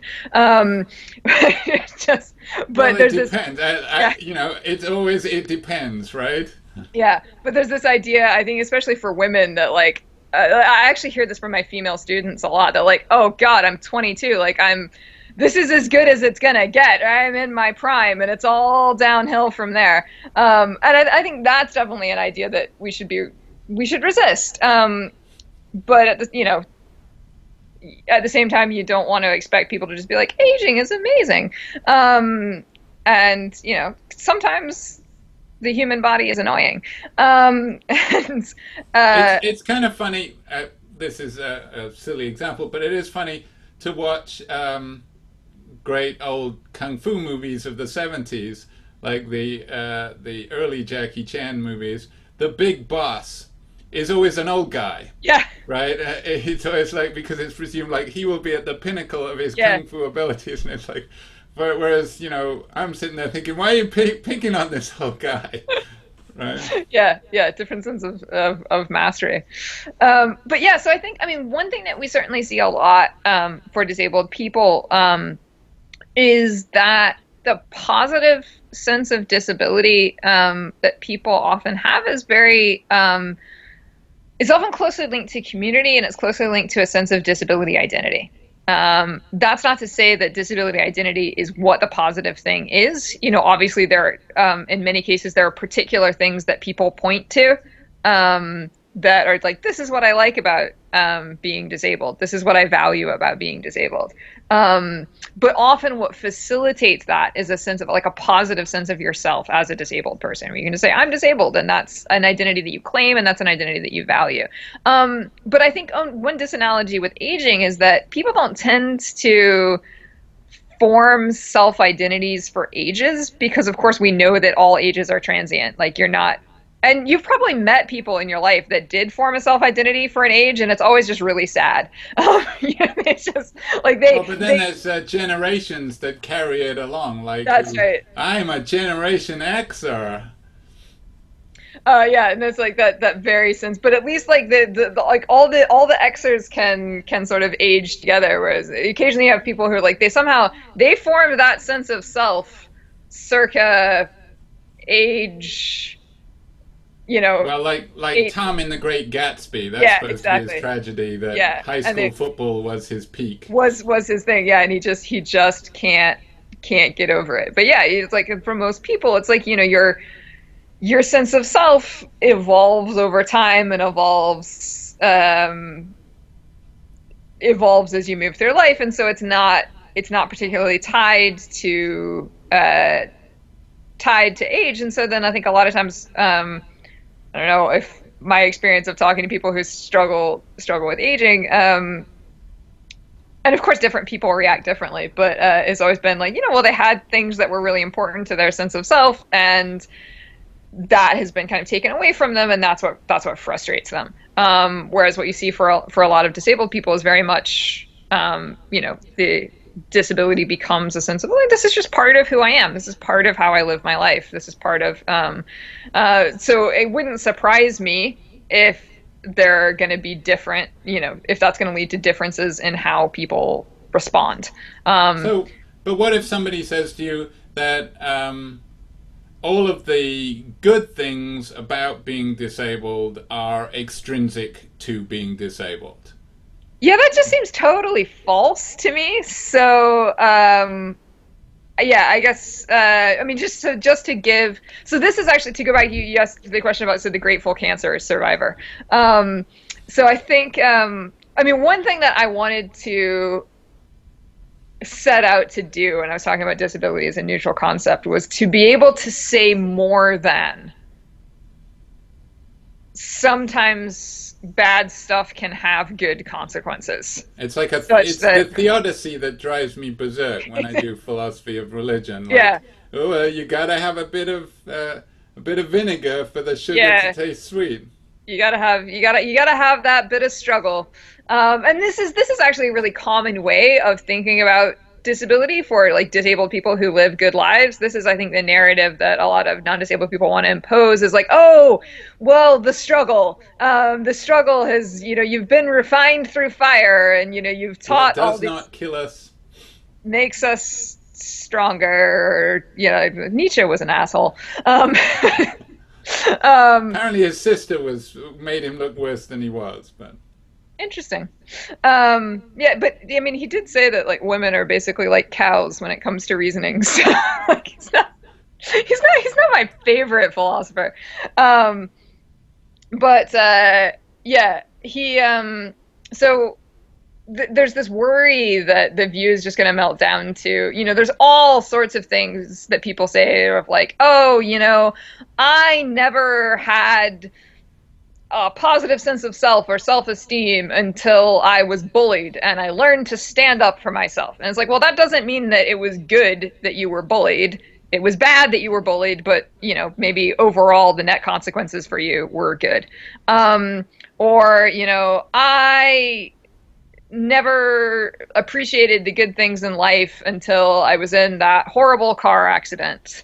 And then it just reshaped everything. And it's like, well, we don't want to say horrible car accidents are good. So there's a difference between saying that, a thing itself is neutral or a thing itself is good, and saying sometimes, bad things can have consequences for your life such that overall you're sort of not sorry that you experienced it. Also, one of the things we know about just people in terms of how they talk about their lives is people don't express regret all that often. People tend to say something like, "Oh, I'm glad it worked out the way it did," and we say this for all sorts of things. So I was worried about the case of like the grateful cancer survivor who's like, "Oh, I never really appreciated my life, or I never really had a good work-life balance, or I never, whatever, until I got cancer." And that made me change things. And it's like, this person is not saying cancer is a valuable part of human diversity. This person is not saying, hooray, cancer. They're just saying there's some there's some things that are not directly related to my experience of having cancerous cells in my body and going through chemotherapy. They're just, I care about work-life balance, and I care about whatever, So you're mindfulness. contrasting them with Yeah. with disability rights activists who say, no, it's the disability. Yeah. And so I Okay, think, but so the response is going to be that you consider various. The response is going yeah. to be, well, but let's look at this in more fine-grained. You don't actually mean the disability. You do mean some of the things related to it. I mean, for example, Dostoevsky. Mm-hmm. Now, Dostoevsky makes me envious of this. It's pretty cool, Now, isn't it? is this a special kind of epilepsy? You say This is temporal lobe this is a epilepsy. Is that kind of special rare? kind, and of course we don't know for sure what type of epilepsy Dostoevsky had because we don't have his fMRI results Right. as it happens. But people have speculated based on his first-person accounts of his pre-seizure auras that he had temporal lobe epilepsy, which Now is that just sounds amazing. Now, but I that seems kind of rare. I mean, that yes, seems like a special case. yes, So and that's sort of over here, yeah. and um, even then, presumably someone could say, well, let's imagine you could get that through a pill form without having to have the seizures and the effect on your life. So it's not the seizures, it's the ecstasy that you like. Yeah, don't. I guess when it comes to embodied experience, I don't have that much patience with those kind of hypotheticals. It's like, okay, well, it's not, imagine I could put you into an experience machine that tricked your brain into having the taste sensation of eating chocolate, Mm-hmm. of tasting chocolate. So it's not really eating chocolate that you enjoy. It's like, no, I mean, if the world were very different, we might say different things about what I enjoy. But given that the world is actually as it is, I enjoy eating chocolate. I don't actually really all that much. I don't know why I picked that example. What kind of monster are you? It's not that I dislike it. I just don't care about it all that much. But yeah. So I think in a lot of these cases, like if we, given what we say about most types of physical sensory experiences, I think insofar as I enjoy drinking coffee, or you enjoy going for a run, or these kind of things that people enjoy. I think No, that's your Dostoevsky. sister. That's not me. Yeah, she's my favorite case for talking about these things. So I think Dostoevsky sensorially valued this type of pre-seizure aura, and he valued it in an interesting way because he did think it was essential to his art. But you're right that that's like an extreme case. We don't want to we don't want the neutrality of disability to stand or fall on weird pre-seizure euphoric auras. That sounds like Um, what you call the X-Men exactly, the X-Men version, view that you have these like special extra super abilities. which they seem to be pushing for autism particularly hard. Yes, yes, which is interesting. So I think the most interesting cases are the more mundane cases. So cases where, like what could you value about being blind? Um, Things like, as Kim Kilpatrick says, having, being an adult woman and having no sense of what it would even be like to be self-conscious about your appearance. Like just not even phenomenologically understanding what that is. Um, I can, as a woman who does understand what it's like, I can get why that would be a valuable thing. Or not being able to judge people based on what they look like. I can understand how that would be an incredibly valuable thing. Um, so I have a friend who is deaf but has sort of high level hearing aids and she says the older she gets, the less she uses them because she just can't be bothered.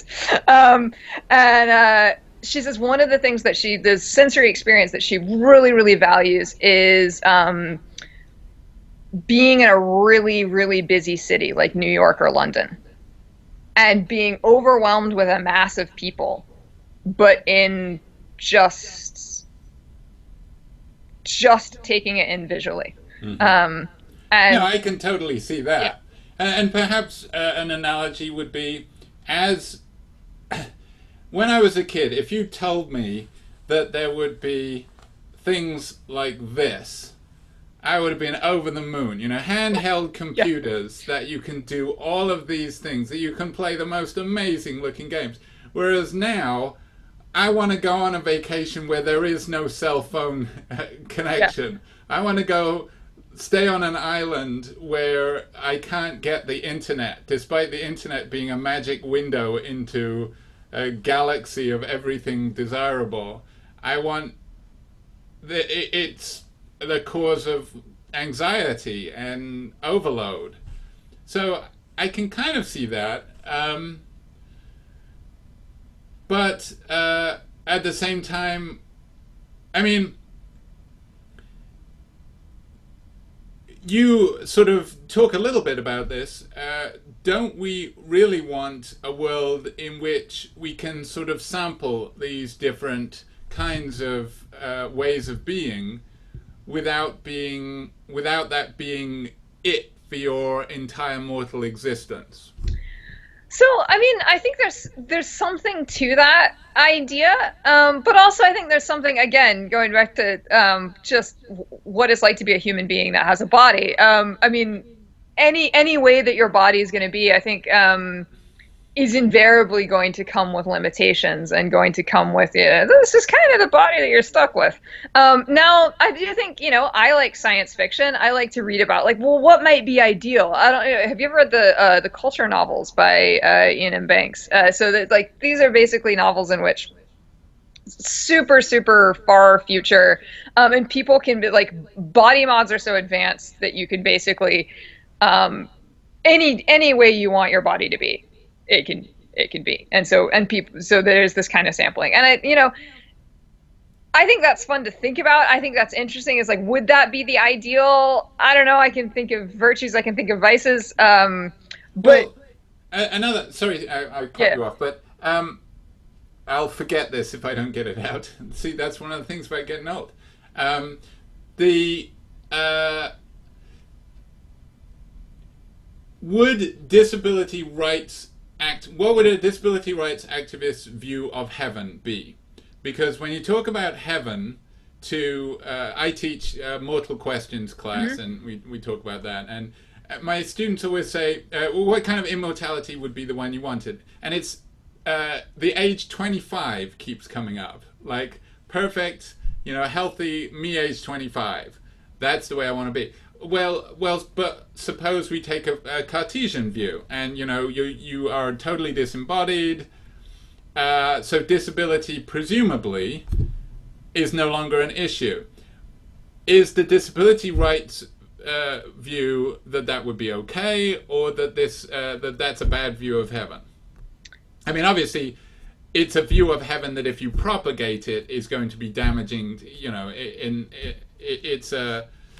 It's bad in that respect. But is that, if it turned out that that's what heaven was like, would that be a disappointment? That's interesting. That's an interesting question. It's interesting actually as well because I was looking when I was writing the book. I was looking for really strong anti-cure stances because anti-cure just being like personal statement of like I wouldn't take a cure. Because I think one of the things that I was finding was that a lot of times when disabled people make some kind of anti-cure statement, they're disbelieved, or they're like, well, we don't really mean that. You're just saying that for political reasons, something like that. There's an amazing theologian named Nancy Iceland, who was a Christian theologian. She was a disabled woman, and she believed in the bodily resurrection. And she believed very strongly that she would have her disability in heaven because she said basically it needs to be my body and it wouldn't be my body because people would always tell her, oh, in heaven you'll be healed. And she just really, really rejected that. And so she had all these descriptions of like, she thought, what she pictured heaven as and what heaven would be for her as a disabled person. So that's an interesting case for me, just in terms of like, I think she meant it. Like, I think she, that wasn't a purely, political posturing thing that she was saying. But she also, she wrote this book called The Disabled God, and it was the idea about physical perfection and disability. And she used the image of the resurrected Christ, that's both perfect and, has giant holes in his hands and feet. And so she had this to try to motivate this liberation theology for disability, this idea that like, a body could in some sense be perfect in the eyes of God, but also disabled in the ideas of most people, right? And so I found that incredibly interesting to think about. The question of whether, like, does disability positivity require, insofar as people talk about heaven, do we need to talk about bodily resurrection or something like that? I don't think I would go that far because I think it depends on what you think about personal identity and that kind of thing. I think what it requires is just I think it would be better if we didn't go around telling disabled people things like, "Oh, well, don't worry, you'll be cured in heaven." That's it's like a less helpful thing to say to people. But yeah, I don't know. I don't think I have any stronger views than that. Other than that, also the question of what about someone with Alzheimer's? What are yeah, they can have? Yeah. Or what about various psychological disabilities, which would still crop up in the Cartesian case, even in, right. It's like, I hope people aren't depressed in heaven. Aren't they the product of humors? Oh God, yes. Too much black bile?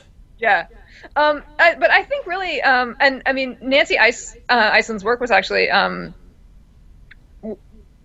really wonderful source of pointing these kind of things out, is that the issue of which of the like values of disability we might think of as intrinsic and which we might think of as extrinsic is, I think, often a very slippery issue. There's not necessarily a hard and fast line that we can draw, because for a lot of disabled people, I think some of the things that we find most valuable are just ways in which having a body that's stigmatized as defective can in a way kind of free you from certain social norms, from the pressure, if there's all these pressures about, oh, you ought to be a certain way and you need to be a certain way, but there's also the sense that kind of ought implies can. So it's like having a goth body. Exactly. Or a punk body. Exactly. So, I had this conversation that we recorded for Philosophy TV with my friend Joe Stormondo, who's a wonderful philosopher of disability, and he's a dwarf. And we were talking about ways in which we value disability, and I was talking about, like, for me as a woman, it's been tremendously liberating to just realize that like all of these ways that society tells you, your body is supposed to be or has to be. I'm just like, I can't even play that game. So I might as well just, walk off the field, in a way that like, I don't think there's any way that I could have gotten there on my own. And so Joe said that he's felt, though of course it's in a way it's different from men. He's felt very similar things for just pressures that people have. He's like, I just don't feel the pressure, that, I see a lot of men feel for how you're supposed to look. And the way he put it, which I will never forget, he's like, I don't care if I have a six-pack, I'm 3 feet tall. And just this way in which, like, once your body is just obviously outside, like once you've colored outside the lines, in these very particular ways, the lines start to matter a little bit less. And of course, there's a sense, isn't what you really value just not attaching much, attaching much value to norms about women's bodies? Well, in a sense, sure, but certainly for me, as this particular woman, there's no way I would have gotten to the level of nonchalance I have about certain norms about the female body, without having a body that just kind of disqualified me. And so is that extrinsic? Is it intrinsic? I kind of think that's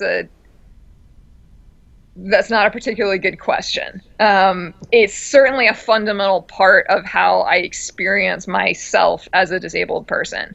And given that I think disability isn't just about what your body is like, it's about norms that we place on certain bodies, for me, that seems like a part of what it is to be a disabled person. So, the last but one chapter of your book deals with a specific criticism, which is that your view seems to make it okay to cause disability, or in some sense make it bad to attempt to cure it or prevent it or something like that. And I mean, what would you say about the extent to which large parts of our medicine is based on a kind of horror of disability, that we do want to avoid this? So, for example, polio had to be eradicated. Obviously, polio, killed kids, but even when we invent respirators and it doesn't kill them, we want to inoculate kids so that we don't have people with polio. We don't have someone like FDR anymore. Mm-hmm. We would have, a healthy FDR or whatever. What do you say in response to that criticism? Yeah, I would say it's complicated. That seems to be a lot of your answers. Yes. But we want it to be simple. No, I know. So I preface all of this by saying that I have tremendous respect for doctors and the medical profession, and have relied at various points on my life on them to keep me alive, and I like being alive. So, and I'm guessing you're not an anti-vaxxer. Oh God, no, right? Yeah. So, I think, like biological dysfunction is real, and it makes sense that medicine would want to treat it. And it, I think the overall industry of medicine does a lot of good for a lot of people. I also think it's not quite. I think in many cases, probably the bigger thing driving medicine rather than horror of disability is horror of death. But yeah, there's you're absolutely correct that a big part of how we organize treatment and how we prioritize treatment has, and how we fund treatment, and I could go on a whole extended discussion of the QALYs and the DALYs and the quality adjusted life year measures, and how basically, like, we health economists tend to value treatment intervention and value like the quality of lives based on how many years have you lived with a disability and that kind of thing. So there are a lot of things going on there that I think are reasonably unfortunate and unhelpful. So I think this is, you know, like, this is a tension that I live with in my own life, in the sense of, like, I don't wish that I wasn't disabled. But, I go to doctors all the time to deal with various, what you might think of as symptoms of my disability. My ass is in physical therapy all the time, and I do exercises, and I do, all kinds of things to basically manage aspects of the condition, and also manage the degenerative aspect and the decline, right? And do I want to get worse? No, absolutely not. I don't want to get worse.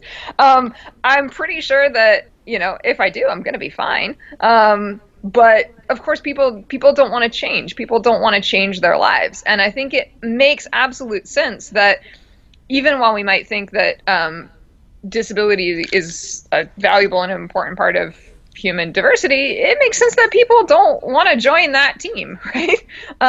It makes sense that, if you're very attached to your life as a non-disabled person, you don't want to become disabled. And I think there's something wrong with stigma, and there's something wrong with the way that we attach so much stigma to disabled people's lives, but there's nothing wrong with not wanting to be disabled. There's nothing wrong with taking a lot of measures to attempt to avoid disability. I also think that people often misinterpret when people with disabilities do various things to their bodies as, oh, so that means you don't want to be disabled because you're doing all these things to, like, modify symptomatology. It's like, no, look, it's just, of course, there are some things about this experience that I don't like that much, or that I wish were different. I do a lot of things as a female-bodied person to manage my menstrual cycle. And honestly, if you could give me a pill right now that says, you will never have a period again, I'm going to take that pill in a heartbeat. That doesn't. Menopause is that pill. Exactly. It's coming. Just gotta wait. But So you don't want to be old. That's your trouble. That's your prejudice. I don't care that much about being old. This is a thing. Like, my my able-bodied friends who are aging are being very precious about getting old. I'm like, oh, that's funny. You're, like, used to your body doing what you expected to. Yeah. You get to gloat. Yeah. It's like, oh yeah, no, this is just a gradual process of decay and decline until we all die, and such is the human condition. Have you not accepted that yet? Yeah, no, But that reminds me of something. Have you ever read, there's a series of books by a guy called Jonathan Stroud called the Bartimaeus Chronicles. yeah, I haven't They're read actually rather good. It's around the idea of genies, only they're called jinns. And Bartimaeus is the genie, and they have various interacts with various humans, and it's very wittily written. It was supposed to be. I think he sold the first one for millions, and it was going to be a movie, and then I think they discovered, oh, only Harry Potter and the Hunger Games works, and all these other franchises don't. But I'm going to give it away. One of the things that happens in it is a female human protagonist who is a young woman is made very old. That's one of the side effects. She becomes an old woman, and I remember thinking that, oh God, this is terrible. But then she takes it very well, and it was an interesting thing for the author to do. That she didn't so much mind suddenly becoming old, or at least she took to it very easily. Yeah. So actually, that's one of my very close friends teases me that so I don't have children, and I'm child free by choice, and I started using a mobility. So I walk with a cane, and I started using a mobility aid when I was 28 maybe. And so she teases me that basically in the great female life cycle, um, I basically just skipped out mother entirely and went straight from maiden to crone. And the crone is just suiting me really, really well. Like I'm gonna Crone start. is good. Like, it's just much more conducive to my personality than either of either of the two previous ones were. Um, but yeah, I have no idea what I was talking. Causing disability. Right, causing disability, right? So I think that of course, when I take steps to modify my menstrual cycle or modify the effects of my menstrual cycle, it's not that I wish I was a guy. I like being female. I like having a female body. There are some aspects of having a female body that frankly are the worst, right? They're just terrible. I wish that those aspects of a female body could be moderated, but there's other things about having a female body that are fantastic, and all of it is better than being permanently attached to a scrotum um, your whole life. So Hey, it's not necessarily permanent. um, so you know I think that in general, we're comfortable with the idea that you can like an embodied thing about yourself without liking every part of it. And I think for a lot of people who are disabled, people think that when you're attempting to modify symptoms or modify this, like, oh, so that means you don't really, that means you must secretly want to be non-disabled. It's like, well, no, look, you're trying to have some agency and some locus of control and manage, the parts of your body that you don't like so much, or have some more control over them, or have some more say in functioning. Also, of course, it's really important that if disability is, as I've argued, a neutral concept, I think, not a neutral concept, a neutral thing, right? That's consistent with it being something that's bad for individuals in a specific context. So my disability doesn't interfere with my job at all. In fact, I think it enhances my job. If I was trying to be a firefighter, it would interfere with it a lot. Like I should not be a firefighter for many reasons. You don't want me to rescue you from a burning building. But if that was like my passion, if that was my life dream, if that was my goal, then, having a body like this would be a real bummer. If that was kind of like what I had worked towards, it's not. And I think there's something to be said for having goals that are reasonably flexible. But I think deafness isn't bad for a lot of people, in my view. I'm pretty sure it was bad for Beethoven, right? It was heartbreaking for Beethoven, and I think we need to have enough nuance in a view of disability that says, look, something can be neutral but can be bad for individuals, and there can be reasonable, especially in a world that stigmatizes disability. You might have a job that requires you to perform physical functionings, and you might need that job to feed your family. And of course, you're going to want all the physical treatments that you can get in order to try to allow you to have a level of functioning that lets you do that job. Right? And there's nothing wrong with that. And that is not stigma, and that's not where we get into trouble, I think, and you see this a lot in medicine, is where we prioritize treatments that get people to some sort of simulacra of normal functioning rather than treatments that are going to help people live well as a disabled person. And often the treatments that people pursue will be harmful. They will have a lot of iatrogenic side effects. They will be, so rather than just saying well, let's see how we can get you to a good level of functioning as a disabled person, they will say things like, let's see what surgery we can try, or let's see what high powered drugs we can give you, or what, because obviously the goal is to get you as close to the normal standard as we can, when that's not obviously what's best for people's well-being. And you see this a lot just with the structure of funding in medicine. So, if you are trying to research a new highly invasive surgical procedure, you can get all sorts of funding for that.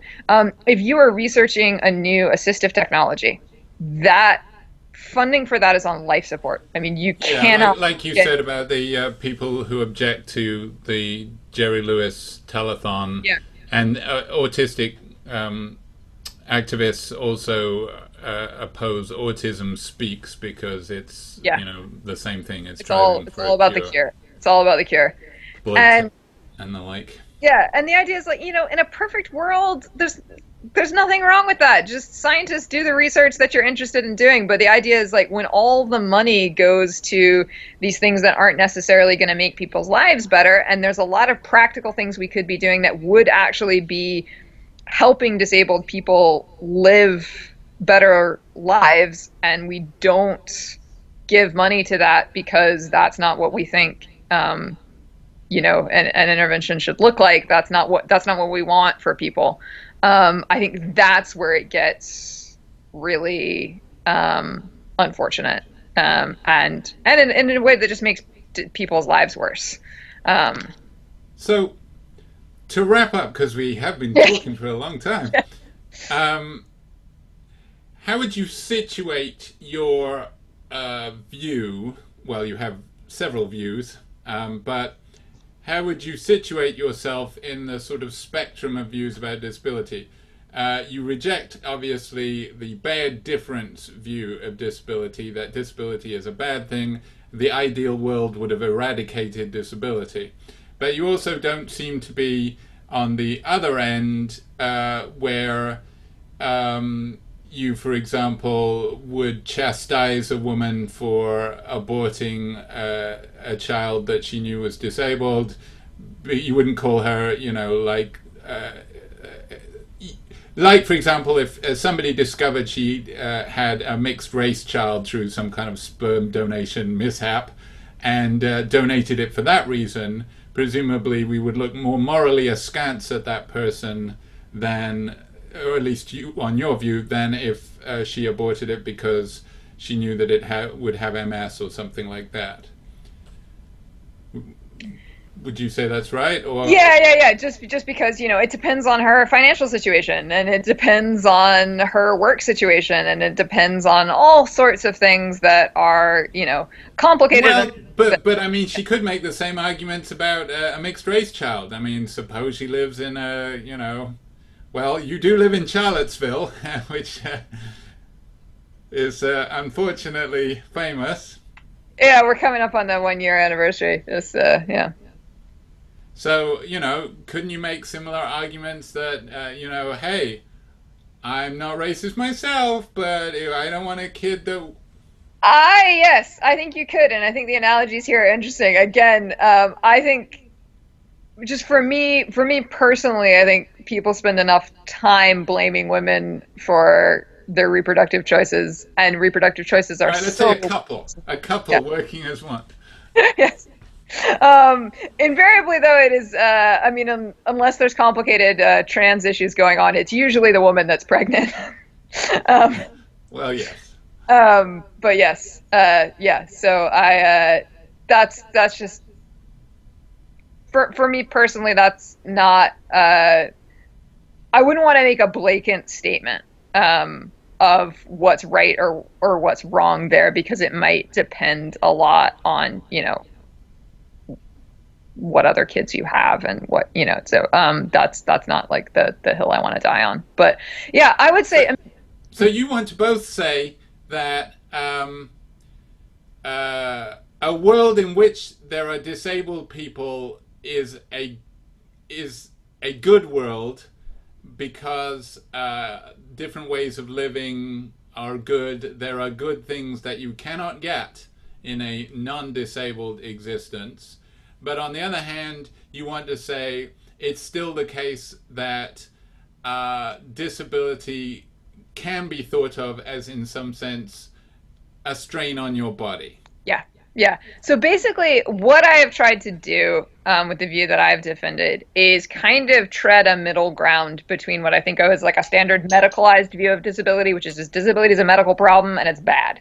And the social model, which is disability is a purely social phenomenon. And if we could get rid of ableism, we would get rid of disability. Right. And you just have people with impairments, but impairments would be kind of like a nuisance at most. Right. And on my view, I want to say, like, hey, what does a future utopia look like if we're just thinking about it in terms of disability? Is it a world in which we've eradicated disability, or is it just a world in which we've made society fairer? Or, right, are there still people with Downs in that future? Are there still people who might use wheelchairs or mobility aids, right? And my view is definitely that in thinking about what we would want this future utopia to be like, I think disability is an important part of human diversity. I think it's a valuable part of human diversity. I think it's a part of the human condition. And I think what we ought to be working for is a world that's more accommodating of disabled people, rather than a world in which we've eradicated disability. Because I think disabled people bring something valuable that you would be missing if you didn't have them around.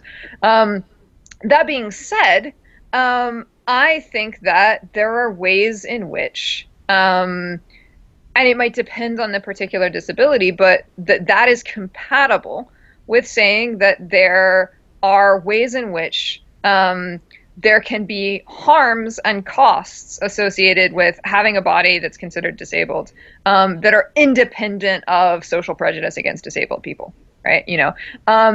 You could be as nice to me as you wanted to be, both like you personally, but socially, like it'd be all the accommodations in the world, and I'm still going to have surgery on a reasonably regular basis. And I don't like surgery. Surgery sucks. And even if some people do like it, that's another. Humans are complicated, right? Yeah. And even if I didn't like it, that's obviously going to make demands on my body and my time, and how I live my day-to-day experience in a way that is different from most people, and in a way that's not just a mere nuisance, right? It's complicated. And it's profound in a lot of ways. Now, that doesn't mean that it's all bad, right? I think the very same thing that causes loss or harm in one place can cause gains and benefits in another. So on the whole, you're like, yeah, not better off, not worse off, just, different. But I think it's not the case. I think it's consistent with saying that disability is a natural part of human diversity and a valuable part of human diversity, and not something that by itself makes you worse off. I think it's consistent with saying that you can also say that, yeah, there are some ways in which a disability can harm you that's independent of society being prejudiced against disabled people. It's just to do with kind of, it can be complicated to live in certain kinds of bodies. Well, thank you. And of course, we've only scratched the surface, and everybody should buy and read this book. But yeah, we did manage to touch on quite a few elements of it. And thank you so much for doing this. Oh, thank you. Absolutely my pleasure. Thank you.